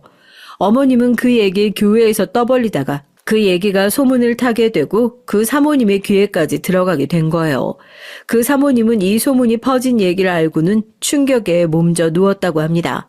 당연하죠. 창피하다고 밖에 알리지 않고 쉬쉬하던 자식 얘기를 여기저기 떠벌리고 다녔으니. 시모의 말 실수로 인해 중요한 고객을 잃었을 뿐더러 그 사모님이 지역 유지나 구의원 등 대구 지역사회에서 꽤나 입김이 센 분이라서 많은 단골 고객을 잃게 됐대요. 그렇게 기존의 단골 손님이 없어지고 또 요즘 젊은 사람들이 한복을 중요하게 생각하나요? 그렇게 한복집이 팔이 날려서 벌이가 거의 없다시피 지낸 게 3년이 넘었다고 하네요. 자존심 때문인지 본가 아들과 저에겐 쉬쉬하면서 그동안 모아놓은 돈이나 부동산까지 처분해가며 돈을 쓰고 계신 거죠. 제가 남편과 시모의 소비 성향을 모르나요? 입는 것부터 집에 두는 것까지 좋은 것, 비싼 것만 찾는 양반인데 그 씀씀이가 돈이 없다고 줄어들진 않았던 모양입니다. 꽤 많이 모았던 재산도 이제 얼마 남지 않으니 이제 본인도 걱정이 돼서 저희에게 털어놓은 겁니다. 정말 모자가 이런 것까지 담는 걸까요? 시모 상황이 이 지경인 걸 알게 됐는데 남편 병원비 달라고 부탁할 순 없잖아요. 그래서 제가 친정 부모님께 부탁드려서 남편의 검사비를 해결해야만 했습니다. 친정 부모님께서는 시댁이 잘 산다고 생각하셔서 왜 이 정도의 돈을 구하기 어려워하는지 궁금해하셨지만 그냥 저희끼리 잘 해결해 보고 싶어서 그런다고 겨우 얘기를 둘러댔죠. 다행히 남편의 검사 결과는 이상이 없는 것으로 나와서 안도의 한숨을 지었습니다. 하지만 시모의 경제적 상황을 알게 된 이상 제가 가만히 있을 수는 없었어요. 제가 아프다고 남편 혼자 벌어선 태어날 아기를 위해서도 못할 짓이라고 생각해서 휴직을 서둘러 마무리 짓고 회사에 복직을 했습니다. 임신하고서 아픈 몸으로 회사 다니는 것보다 저를 더 괴롭혔던 건 여전히 돈을 낭비하고 오히려 제가 회사에 가니까 골프까지 배우겠다고 나서는 남편이었어요. 아이를 위해 저축도 해야 하고 돈을 아껴야 한다고 말하는 저를 늘 쪼잔하게 잔소리를 하는 여편네 취급을 하며 자기 좋을 대로 여전히 돈을 쓰고 다니는 거 있죠. 참다 못한 전 시모에게 전화를 걸어 처음으로 하소연이라는 걸 했습니다. 아니 그런데 시모는 제 얘기를 듣더니 도리어 화를 내지 뭡니까? 이제 보니 네가 아주 기세에 등등하구나. 지난번에 한복집 얘기 들었다고 해서 우리 아들이나 내가 막 해도 되는 것 같니? 너 나 그렇게 쉽게 안 죽어. 이제 어디 장관 부인 한복 예약도 할 거고 말이야. 어머님 그럼 이제 한복집 잘 되는 거예요? 그럼 그이가 생활비 한 푼 안 가져다 주는 달도 있는데 그런 달만이라도 좀 도와주실 수 있을까요? 아니 아직 돈도 안 받았는데 무슨 소리야? 시몬 다시 여러 가지 핑계를 대며 도리어 저희에게 용돈을 요구하기 시작했습니다. 너네 나이가 몇인데 나한테 의지를 해? 이제 니들이 주는 용돈 받아야 쓰겠다. 시모가 당황하며 이러는 걸 보니 한복집의 장관 부인이요? 말도 안 된 소리죠. 시모의 한복집은 여전히 팔이 날리고 있는 게 분명했습니다. 더 이상 시모도 남편도 못 믿겠어서 직접 나서기로 했어요. 제가 그 한복집을 살펴보려고요. 마케팅팀에서 근무하면서 얻은 노하우를 살려서 SNS를 통해 홍보를 시작했습니다. 주말에 대구에 내려가서 한복집 외관과 고상해 보이도록 연출한 시모, 최고로 잘 지어진 예쁜 한복들을 사진 찍어 인스타에 올렸죠. 그리고 결혼을 준비하는 인터넷 카페에 들어가서 결혼 맞춤 한복 행사 이벤트를 열었어요. 그리고 한복집의 인테리어가 고루해 보이는 것 같아서 저 혼자 셀프로 도배나 페인트 칠, 거기에 예쁜 장식품까지 배치를 하고 나니 이젠 제법 잘 나가는 가게의 모습을 갖추게 됐습니다. 배가 남산만큼 부른 채로 서울 대구로 오가며 백방으로 노력하는 제 모습을 보니 시모는 처음으로 칭찬이라는 걸 해주더군요. 세아가 네 덕분에 이제 손님들이 제법 많아졌다. 너 인스타인지 뭔지 보고 왔다면서 젊은 부부들이 많이 오더라고. 이제 우리 한복집도 잘 되려나 보다. 네가 고생 많았구나. 네가 복덩이야. 네, 시모의 한복집은 이제 손님들이 제법 드나들면서 활기를 찾기 시작했어요. 이렇게 제 노력의 결실이 보이니 뿌듯했습니다. 무엇보다 태어날 아이에게 도움이 될 것이라고 생각하니 기분이 좋았죠. 남편도 이런 걸 보면서 느끼는 바가 있었는지 주말 골프 약속도 줄이고 앞으로 생활비도 월급의 절반은 가져오기로 약속을 했습니다. 그렇게 아기를 낳고 키워가며 우리 세 가족이 행복한 일만 꿈꾸고 있었죠. 하지만 사람 고쳐 쓰는 거 아니라는 말이 있죠. 잘 참아왔던 남편은 다시 생활비를 고작 몇십만 원만 내밀기 시작했어요. 그리고 주말마다 골프 약속을 잡고 새벽부터 밤늦도록 놀다가 집에 들어왔습니다. 아들이 이제 한창 말도 배우고 아빠 엄마 해가며 너무 이쁜 나이인데 이놈의 남편은 매일같이 옷만 삐까번쩍 빼입고 거울 앞에서 1시간가량 머리를 매만지고 향수를 뿌려가며 자기 치장만 하다가 나가기 일쑤였어요. 저는 제 옷 사러 간 지가 언제인지 기억도 안 나고 머리도 매일 질끈 동여매고 화장도 못하고 꾸밀 줄 모르는 아줌마인 양 이 꼴로 사는데 자기 혼자 즐기고 다니는구나 생각에 속이 상했습니다. 이러다가 우리 아이가 아빠 있는지도 모르겠다고 아이를 위해서도 이 사람을 고쳐야겠다고 결심하고 퇴근한 남편에게 술상을 보고 앉아 대화를 시도하기로 했어요. 자기야, 우리 이제 아들도 있는데 미래 계획하고 돈을 모아야 되지 않을까? 난 걱정돼. 중요한 얘기 있다고 바쁜 사람 불렀는데 또 그 얘기인 거야? 그리고 너 좀 꾸미고 살아야 되지 않겠냐? 아니 몸매도 퍼지고 집에서 머리는 부수수하고 얼굴은 또 그게 뭐야? 얼굴을 잔뜩 찌푸리며 남편은 이제 제 외모를 지적하기 시작했어요. 출근해서 백화점 가면 어리고 이쁜 여자들 거기에다가 돈도 얼마나 많은지 카드로 몇백 몇천씩 써대는데 그런 여자들 보다가 내가 집에 와서 널 보면 가관이라고. 내가 집에 붙어 있고 싶겠냐? 그게 무슨 말이야? 내가 이러고 싶어서 이러겠어? 우리 애기 보는데 어떻게 화장하고 꾸밀 수가 있어? 그러다 애기한테 화장품이라도 묻으면 그러면 어떡하냐고. 나는 안 꾸미고 싶겠어? 당신이 집에 와서 잠깐씩 애기도 보고 시간 가지면 나도 그렇게 할 수 있어. 핑계 좀 대지 마. 다들 키우는 애기 혼자 키우냐? 우리 엄마는 남편도 없이 우리 키웠는데 뭘? 그래, 비교 한번 해보자. 우리 아랫집 아빤 매일 일찍 퇴근해서 애기랑 놀아주고 목욕도 시켜준대. 가끔 유치원 등하원도 하러 오는 거 본 적이 한두 번도 아니야. 또 주말마다 애기가 가고 싶다는 대로 나들이도 가고. 우리도 그렇게 살면 안 돼? 너 자꾸 바가지 긁어대며 피곤하게 하면 나 집에 안 있는다. 잠깐만. 알았어. 미안해. 싸우자는 게 아니고 자기 요즘 다시 생활비 안 주는데 이러면 어머님한테 얘기 드릴 수밖에 없어. 알았지? 약속 지켜줘. 아이고 그때 한복집 잠깐 소문나게 도와줬다고 엄마가 네 편 된 거 같냐? 엄마 한복집이 잘 된 게 엄마가 솜씨가 좋아서 사람이 모이니까 그런 거지. 네가 계속 그거 하나 한 거 같고 된 거 같냐고. 내가 지금도 어머님 한복집 SNS 통해서 계속 홍보하고 있는데 내가 한 게 없다고? 그제야 남편은 아차 싶은지 알았다고 생활비 가져오면 되네. 됐어? 나 씻으러 간다. 그러면서 궁시렁거리던 남편은 핸드폰을 들고 일어났어요. 씻으러 간다면서 핸드폰을 왜 가져가? 요즘 거래처 사장님들이 시도 때도 없이 연락해 된다고. 넌 내가 만날 노는 줄로만 아냐? 이렇게 저렇게 대화를 시도해봤지만 도무지 반성할 기색이 없는 남편이었죠. 그런데 말이죠. 그저 철없이 돈만 써대는 남편이었기만 했다면 차라리 다행이었습니다. 그이가 요새 들어 제 외모를 타박하고 매일 잠자리를 요구하던 남자가 최근 들어 피곤하다며 돌아누워 자기 일수였어요. 저도 딱히 잠자리가 아쉬웠던 건 아니죠. 일하고 애 키우며 사는 게 팍팍했으니까요. 하지만 한 달 뒤 저에겐 청천벽력 같은 일이 일어나고야 말았습니다. 그날은 아이의 유치원 소풍날이었어요. 엄마 아빠들이 함께 서울대공원에 다녀오는 일정이었는데 저와 아들 둘이 잘 놀고 돌아오는 길이었죠. 엄마, 내 친구 서준이랑 민경이 다 아빠가 같이 왔는데 우리 아빠는 매일 바빠요? 아이가 서운한 게 당연한 일이에요. 아빠라고 있는데 주말마다 나들이를 가거나 집에 일찍 돌아와서 게임이나 운동을 하며 같이 놀아주는 법이 거의 없었으니까요. 아빠가 좀 바쁘시긴 한데 대신 우리가 아빠 깜짝 파티 해줄까? 아빠 일하는 백화점에 들려서 맛있는 거 먹고 오는 거 어때?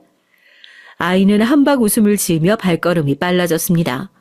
저렇게 좋을까 귀엽기도 하고 안쓰럽기도 한 마음을 안고 남편이 일하는 백화점 매장으로 향했죠. 남편이 일하는 매장 안으로 들어선 순간 전 제 두 눈을 의심했어요.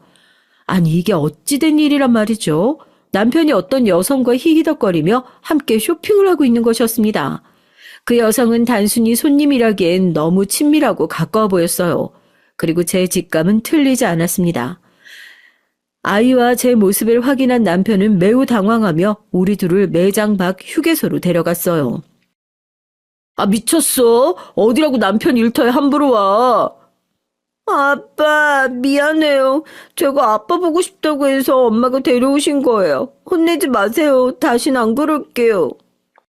남편이 불같이 화를 내자 아이는 너무 놀라 울어버리고 말았어요. 저도 당황했지만 아이가 울며 하는 말에 더 서러워져서 화를 내고 말았습니다. 우리 도진이 자기 아들이야. 아들이 아빠 보고 싶다고 오는 게 잘못된 일이야? 그리고 백화점이 뭐 못 올 때도 아니고 아빠랑 같이 맛있는 거 먹자고 온 거야. 그게 그렇게 잘못이니? 그제야 남편은 자신이 상황에 맞지 않게 분노했다는 걸 깨달은 건지 아니면 주변 사람들이 흘끔거리고 우리를 쳐다보는 상황을 피하고 싶었던 건지 이내 화를 누그러뜨리고 다정한 척 말을 했어요. 아니, 내가 손님 응대하고 있을 때 정신이 없어서. 도준아, 아빠가 화내서 미안해. 우리 햄버거 먹으러 갈까?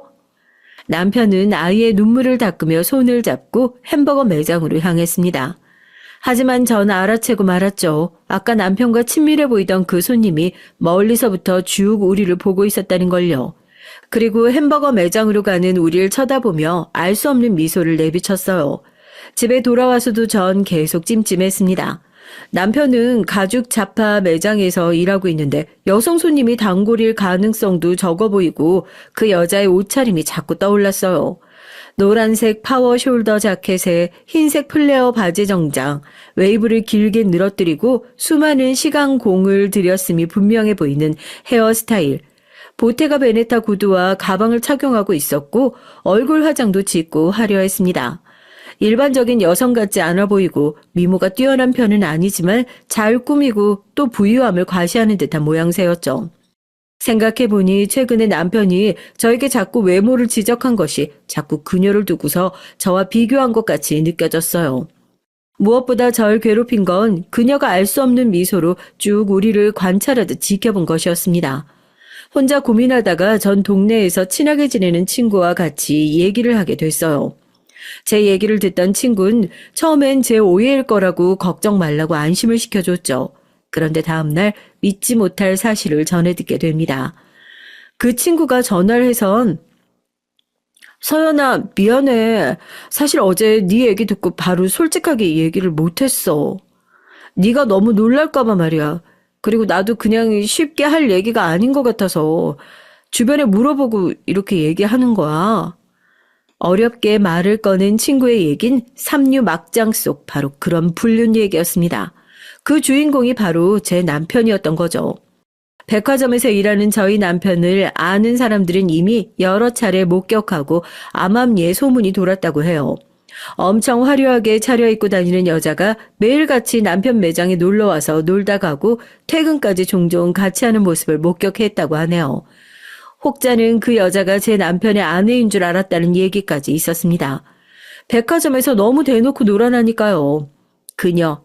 그 상간녀가 제가 봤던 인상처럼 일반적이고 얌전한 여성처럼 보이지 않았던 건 화려한 치장뿐 아니라 말투가 요사스럽고 도도하기까지 했다는 겁니다. 많은 사람들이 오가는 백화점에서 포옹이나 입맞춤 같은 스킨십도 스스럼 없이 해대서 어디 술집에 다니는 여자거나 분명 화류계에 있는 여자다라는 추측들이 난무했다고 해요. 전 너무 어이가 없었죠. 이게 무슨 말도 안 되는 일입니까? 저만 모르고 많은 이웃들이 그 광경을 목격하고 수군될 정도로 남편의 바람은 얼마나 오랫동안 길게 이어졌던 걸까요?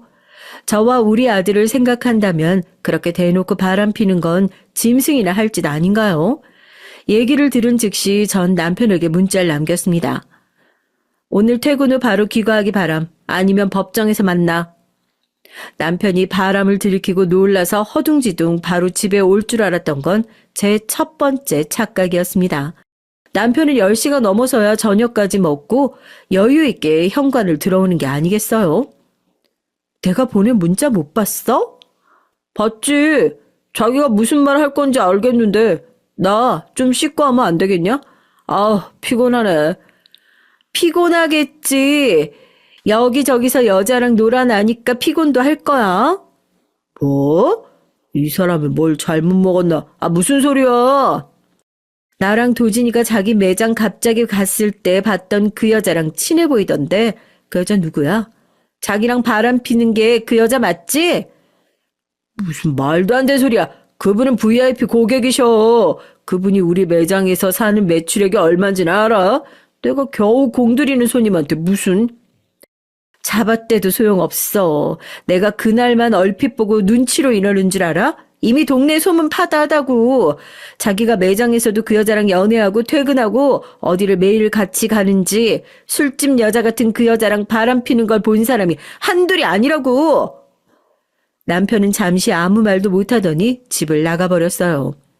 이건 자기가 바람 인정한 거 맞죠? 그런데 저에게 어떠한 얘기도 하지 않고 그대로 집에 나간 사실이 더 화가 나고 수치스러웠습니다.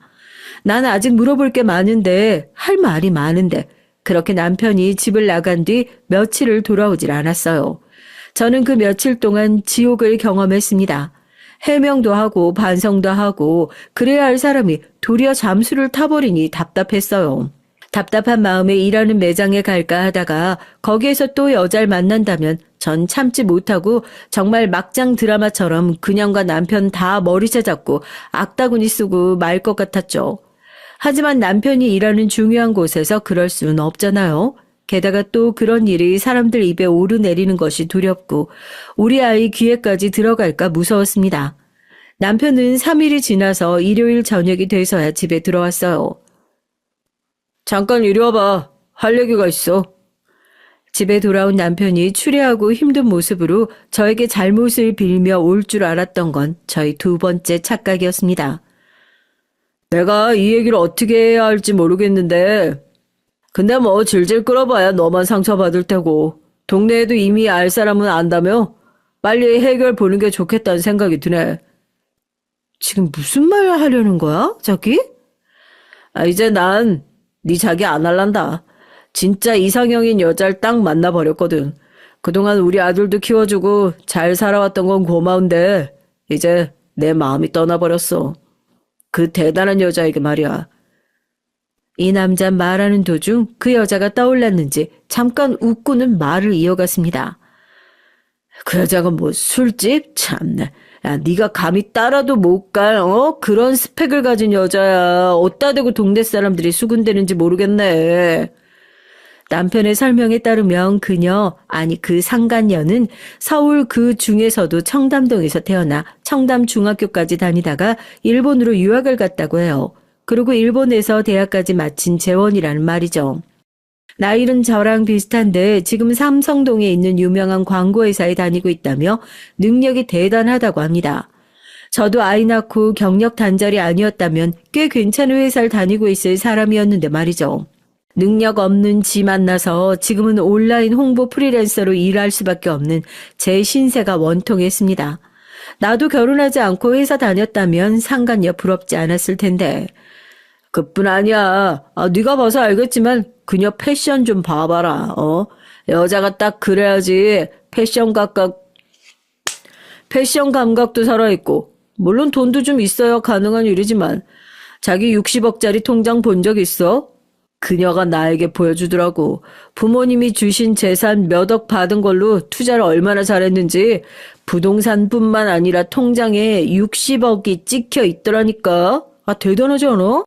마치 자기가 떼돈을 번 것인 양 아이처럼 들떠 말하는 남편의 모습을 보니까 어처구니가 없더라고요. 네, 결국 그거였습니다. 어쩔 수 없이 다가온 사랑. 뭐 그런 거보단 어쨌든 불륜녀가 스펙도 좋고 무엇보다 돈이 많으니까. 그러니까 바람을 피고도 저렇게 당당했던 거였어요. 그래서 말인데 어차피 자기 알게 된 거 우리 쿨하게 헤어지자. 자기야. 그게 지금 무슨 말이야? 집에 나가 있는 동안 나 생각 많이 했거든? 근데 나 그 여자랑 못 헤어져. 굳이 따지면 너랑은 이제 정리할 수 있겠다. 우리 구질구질하게 끌지 말고 깔끔하게 갈라서자. 그냥 헤어져 주기 어려우면 위자료? 뭐 그거 줄 수 있어. 그녀가 좋은 투자처를 소개해줘서 나랑 엄마도 투자해서 앞으로 돈 좀 벌 거거든. 그녀 한 달에 1억 넘게 이자 찍히는 건 힘들어도 몇천은 될 테니까 뭐 정 억울하면 이 집 전세금 너 줄게. 어때? 이렇게 신났다는 듯 웃어대는 남편의 입을 찢어버리고 싶었어요. 지금 무슨 말을 듣고 있는 건지 어안이 벙벙하기만 할 뿐이었죠. 바람을 피우고도 돈 자랑해대며 저랑 헤어지겠다고요? 전 겨우 마음을 진정시키며 남편을 설득하려고 했습니다. 자기야. 일단 지금 경솔한 것 같은데 우리 도진이 생각해봤어? 당신 아빠 없이 자라서 서러웠다며. 우리 도진이 엄마 없이 자라게 할 거야? 내가 우리 그녀에게 잘 부탁하면 아마 도진이 키워줄 거야. 너보다 훨씬 괜찮은 여잔데 더 좋은 엄마 돼줄 수 있지 않겠냐? 나 너 같은 인간 좋으라고 이혼 못 해줘. 아니, 안 해줄 거야. 우리 도진이 위해서도 나 너네 떳떳이 사는 거 못 보니까 하루빨리 그 상간녀 정리하고 와. 전 차오르는 눈물을 애써 감추며 돌아서서 한 글자 한 글자 악에 받쳐서 남편에게 퍼붓곤 방으로 들어와 버렸습니다. 그날로 몇 날 며칠을 눈물로 보냈는지 잘 기억이 나지 않아요. 제가 연락이 닿지 않고 먹지도 않고 멍하니 있는 절 걱정한 아들이 외할머니, 그러니까 저희 엄마에게 전화를 한 모양이었습니다. 친정 엄마가 저희 집 배를 다급히 누르셨어요. 예, 우리 아가, 아유, 이게 어떻게 된 일이야? 네 꼴이 이게 뭐야? 무슨 일이 있었던 거야? 사람이 하루 이틀 울면 눈물샘이 마르는 줄 알았는데 엄마를 보자마자 전 주저앉아 아기처럼 엉엉 울었어요. 엄마, 나 죽을 것 같아. 임서방이 바람났는데 글쎄 그 상간녀랑 결혼한대. 나보고 헤어져 달래. 아니, 이 처죽일 것들이 다 있나. 흥청망청 돈 써대는 철없는 놈이라고 생각했는데 사람 모습을 한 짐승놈이었네.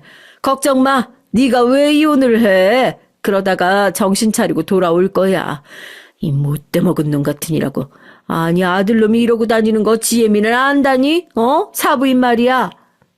엄마, 내가 정신 좀 차리고 나서 이 일 어떻게 해결해야 할지 찬찬히 정리 좀 해봐야겠어.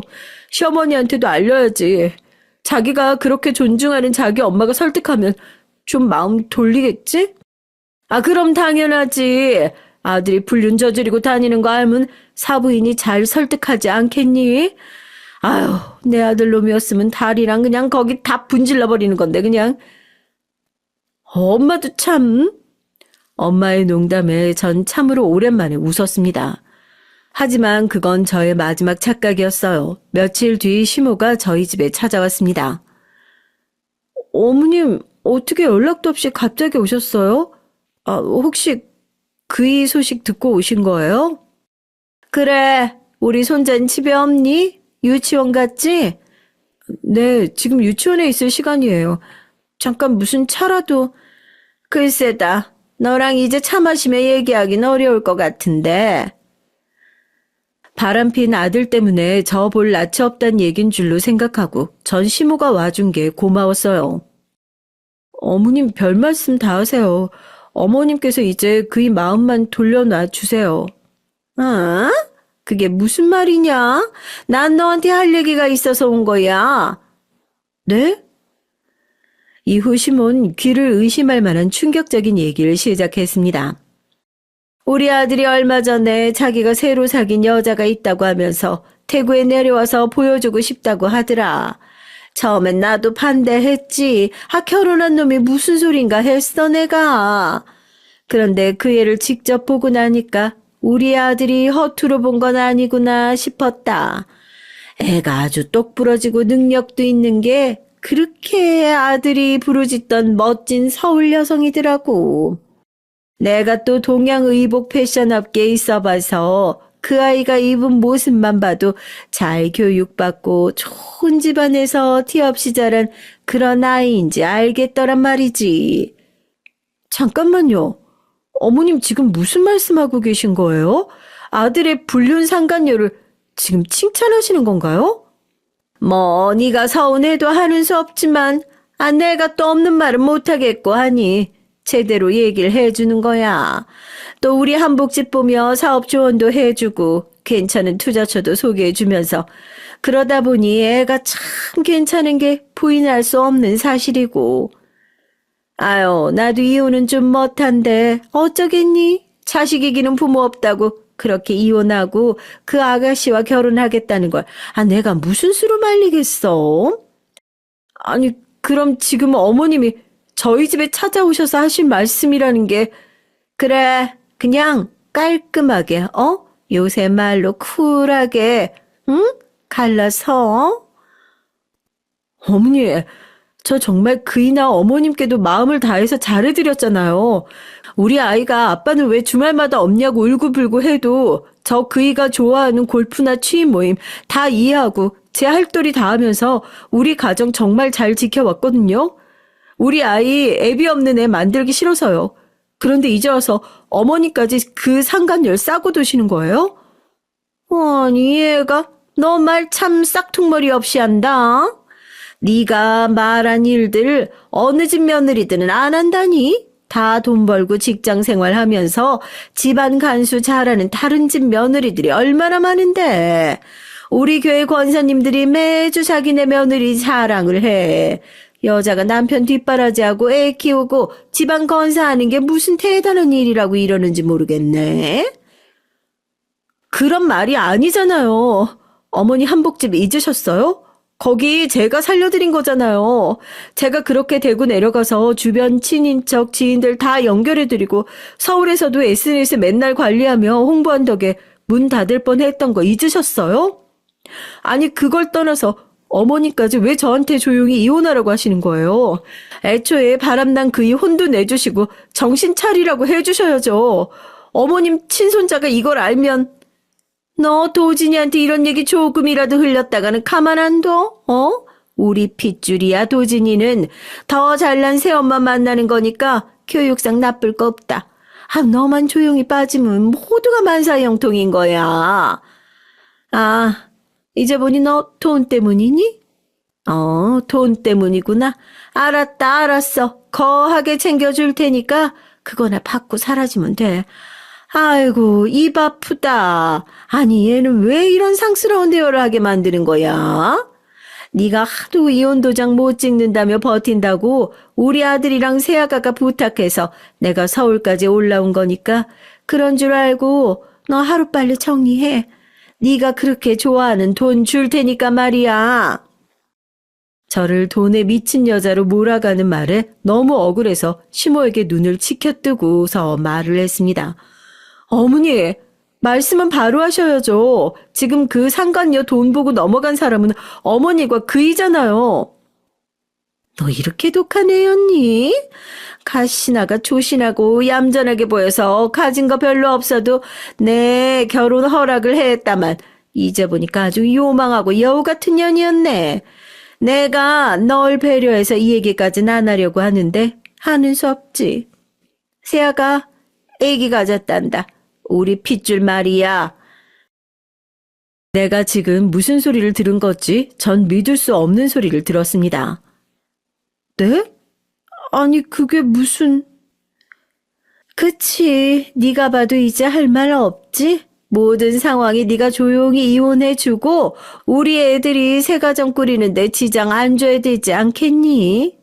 그런 줄 알고 나는 이만 내려간다. 전 머리가 돌아버릴 것 같았습니다. 사람이 어떻게 이럴 수가 있단 말이죠. 바람으로 모자라 상간녀가 임신까지 했다니 정말 남편이 인간같이 보이지가 않았어요. 게다가 시모까지 상간녀의 돈이 탐이 나서 조강지처인 저와 이혼하라며 이 말도 안 되는 이혼을 돕고 있는 것이었습니다. 이렇게 남편은 집을 나가서 상간녀와 동거하고 시모는 하루가 멀다 하고 전화와 문자로 이혼을 요구했어요. 이제 전 더 이상 참을 수가 없었습니다. 나와 도진이 인생을 위해서 이혼하기로 마음을 먹었어요. 금수만도 못한 남편과 시모, 그 집안과 연을 끊기로요. 주변 지인의 소개로 이혼 전문 변호사를 만나서 이혼을 준비했습니다. 이혼을 해주는 조건으로 우리 아들의 양육권 그리고 위자료도 현재 신혼집의 전세보증금 5억 전액을 요구했고요. 처음엔 남편과 시모 모두 불같이 화를 내면서 어디 5억을 노리냐고 욕을 해댔죠. 원하는 대로 다 준다고 할 땐 언제고 말이죠. 하지만 남편은 불륜으로 이혼의 책임이 있는 당사자라서 별 도리가 없다는 걸 알고 나선 수긍을 했습니다. 하지만 절 돈만 아는 벌레로 몰더라고요. 누가 돈벌레인데요. 그리고 더럽지만 남편은 하루라도 빨리 상간녀와 합치고 싶어 안달이 난 눈치였어요. 지난번 이혼 조정 협의회에서 만난 날 저에게 핸드폰으로 어떤 입금 계좌 내역을 보여줬습니다. 이혼 뭐 네 요구대로 하면 그만이야. 그깟 5억? 금방 벌지. 그녀와 함께하면 말이야. 이것 좀 봐봐, 이번 달에 투자 수익금만 1,000만 원 들어왔지? 우리 엄마는 훨씬 더 많이 투자하셔서 아마 5천만 원은 매달 꼬박꼬박 들어올걸? 당신은 지금 그 계좌에 돈이 중요해? 우리 이혼으로 상처받고 아빠 없이 자랄 도진이 생각하면 난 아직도 밥을 제대로 못 먹어. 그러니까 왜? 네가 데려간다고 난리야. 우리 여보가 앞으로 더 잘 키워줄 건데 원하면 유학도 보내주고. 그런데 쥐뿔도 없는 엄마가 데려간다고 버텨서 아빠 없는 애가 된 거지 뭐. 어쨌든 변호사가 면접 교섭권은 내가 갖고 있다고 했으니까 우리 아이 보고 싶을 땐 보러 갈 거다. 물론이야. 나도 도진이가 아빠 만나는 건 반대 안 해. 그렇게 우리 부부는 전쟁 같았던 결혼을 법적으로 끝냈어요. 전 이제 이혼녀로서 남편 없이 우리 아이 제대로 키워볼 각오로 프리랜서 일 외에 이전 직장 상사분과 함께 마케팅 사업을 구상하고 있었습니다. 그분이 믿을 만한 동업자이기도 했고 제 사정을 알게 된 뒤 사업비는 거의 본인이 될 테니 저에게 열심히 사업을 키우자며 배려해 주셔서 비전 있는 사업을 할 수 있게 됐죠. 거기에 위자료로 받은 5억이 있어서 아이와 지낼 집을 구하는 한편 당분간은 돈 걱정 없이 지낼 수 있으니 다행이었습니다. 그간 결혼해서 남편이나 시모에게서 제대로 된 선물 받은 적 얼마 없었는데 이혼 선물로 5억을 받은 셈이네요. 그 인간들이 이렇게 거액을 선뜻 준 것이 믿기지 않았지만 그 당시 그 모자는 상간녀의 재력에 푹 빠져 있었습니다. 이혼하고 전 친정 부모님이 사시는 다른 동네로 옮겨오고 전 남편은 상간녀가 사는 호화빌라로 들어간다고 얼핏 들어서 이들이 어떻게 사는진 모르고 살았어요. 사실 궁금하지도 않았고요. 하지만 인과응보라죠. 불쌍한 내 인생에 너무도 통쾌한 일이 생겼습니다. 어느 날 전 남편에게서 전화가 왔어요. 자기야, 잘 지내지? 우리 아들은 아픈 데 없이 잘 크고 있고? 내가 왜 당신 적이야? 난 잘 지내. 2달 넘도록 소식 없더니 무슨 일이야? 이제 와서 아들 보고 싶어졌나 보지? 사실 난 잘 못 지낸다. 너도 보고 싶고 우리 도진이도 보고 싶고. 나 진짜 미칠 것 같아. 수학이 넘어 전 남편의 목소리가 울음을 참는 듯 했습니다. 무슨 사단이 났구나 싶었죠. 잠깐만. 진정해봐. 천천히 얘기해봐. 뭐가 어떻게 된 일인지. 저와 이혼한 뒤 남편과 시모가 겪은 일은 정말이지 파란만장했습니다. 남편을 통해 들었던 상간녀의 강남 8학군 출신으로부터 일본 유학생의 잘 나가는 광고 회사 등 스펙은 모조리 거짓이라는 것이 밝혀졌다고 해요. 결혼할 때 들어갔던 상간녀의 호화 빌라는 알고 보니 월 1,000만 원이 넘는 거액의 월세집이었어요. 그리고 보증금도 거의 없어서 사실 상간녀는 능력도 없고 재산도 없는 여자였던 겁니다. 월세를 감당할 수 없다며 상간녀는 합가한 뒤 바로 남편과 시모에게 앞으로 빌라 월세비와 생활비를 줄 것을 요구했다고 해요. 이 부분에서 남편은 못된 년 어쩌고 하면서 제 앞에서 상간녀의 욕을 늘어놓았습니다. 이런 말도 안 되는 상황에 어이가 없어서 웃음이 나왔어요. 저와 이혼하기까지 상간녀의 대단한 스펙을 자랑하던 그 얼굴을 지금까지 잊을 수가 없는데 말이죠. 남편은 욕을 퍼붓다가 잠시 정적이 흐르다가 이내 다시 울기 시작했습니다. 자기야, 내가 정말 미치겠는 건 아무래도 그녀한테 투자 사기 당한 것 같아. 나도 나지만 우리 엄마 어떡하냐고. 우리 엄마 한복집이랑 집, 상가, 가진 재산 몽땅 담보로 대출받아서 투자한 거였는데. 자초지종을 듣고 보니 상간녀는 투자 사기 회사의 홍보 말단 직원, 속히 다단계 업체에서 사람을 꼬드겨내는 그런 일을 하는 여자였어요. 그런데 남편과 시몬 이 여자에게 홀려서 모든 재산을 투자하고 회사가 잠적해버린 거죠. 그동안 상간녀가 보여줬던 60억이 넘는 계좌도 사실은 가상계좌로 회사에서 만든 사이트 화면이며 이는 모두 허상이었던 겁니다. 이렇게 남편과 시모가 투자한 돈을 들고 사라진 그 상간녀와 회사를 고소하겠다며 길길이 날뛰는 남편에게 뭐라 해줄 말이 없었어요. 내 아이의 아빠와 친할머니가 참 딱하게 됐다 싶으면서도 그렇게 돈에 눈이 멀어 사람 도리를 못하던 인간들에게 하늘이 벌을 내리셨구나 싶었습니다. 하루는 시모가 헐레벌떡 뛰어와서 신발도 제대로 벗지 못한 채로 급히 집에 들어왔어요. 그리고 바닥에 무릎을 꿇고 앉아 사정사정을 하는 것이 아니겠습니까? 아가, 우리가 잘못했다. 그 불려시한테 홀랑 속아갖고 착한 우리 며느리한테 그랬으니 우리가 정말 미안하다. 응? 우리 불쌍한 아들, 지금 서울에서 지낼 곳도 없는데 너네 집에서 다시 합쳐서 살면 좋지 않겠니? 이렇게 시몬 잘못했다며 사죄를 하고 눈물로 호소를 했어요. 어머니, 이러시면 제가 불편해요. 일어나세요. 아무리 울고불고 사과하셔도 두 분 돌아올 수 없는 강 건너셨어요. 이미 사람 밑바닥 다 보여줘 놓고 어떻게 다시 합쳐요? 이제 여기 제 집이에요. 어머님이나 그이가 올 수 없는 곳이죠. 자꾸 찾아오시면 그땐 경찰에 신고할 수밖에 없습니다. 방금 전까지 그렇게 사정하던 시몬 갑자기 표정을 싹 바꾸고 표독스럽게 쏘아붙이기 시작했어요. 이게 웬 이 집이야? 우리가 너한테 준 5억으로 산 거잖아. 우리도 여기에 권리가 있어. 역시 본성은 어디 안 가는구나 싶습니다. 이제 와서 시몬 위자료 5억이 탐났던 모양이에요. 겨우 시모를 돌려보낸 뒤로 남편과 시몬 하루가 멀다 하고 저에게 다시 합치자며 졸라대고 있어요. 그런데 그들이 정말 자신들의 죄를 뉘우치고 반성했을까요? 아니요. 사람은 고쳐 쓰지 않는다고요. 사람 같지 않고 돈만 밝히는 그 무죄와 전 더 이상 엮이고 싶지가 않습니다. 아무리 돈이 중요하다고 하지만 하루아침에 조강지철 내치는 게 사람이 할 짓인가요? 또 더 돈 많은 여자가 생겼다고 해서 자기 아들을 싸고 돌며 며느리 내보내는 시몬은 어떻고요? 이 사람들은 지금도 제가 가진 돈이 탐나서 온 속물일 뿐이라고 생각해요. 전 핸드폰 번호도 바꾸고 아파트 경비원께 전 남편과 시모가 집에 못 오도록 입구에서 막아주십사 부탁을 드렸습니다. 그렇게 전 겨우 탐욕스러운 전 남편과 시모에게서 떨어질 수 있게 됐어요. 지금 제 사연을 함께 듣고 계신 여러분은 어떻게 생각하시나요? 제가 너무 매정한 걸까요?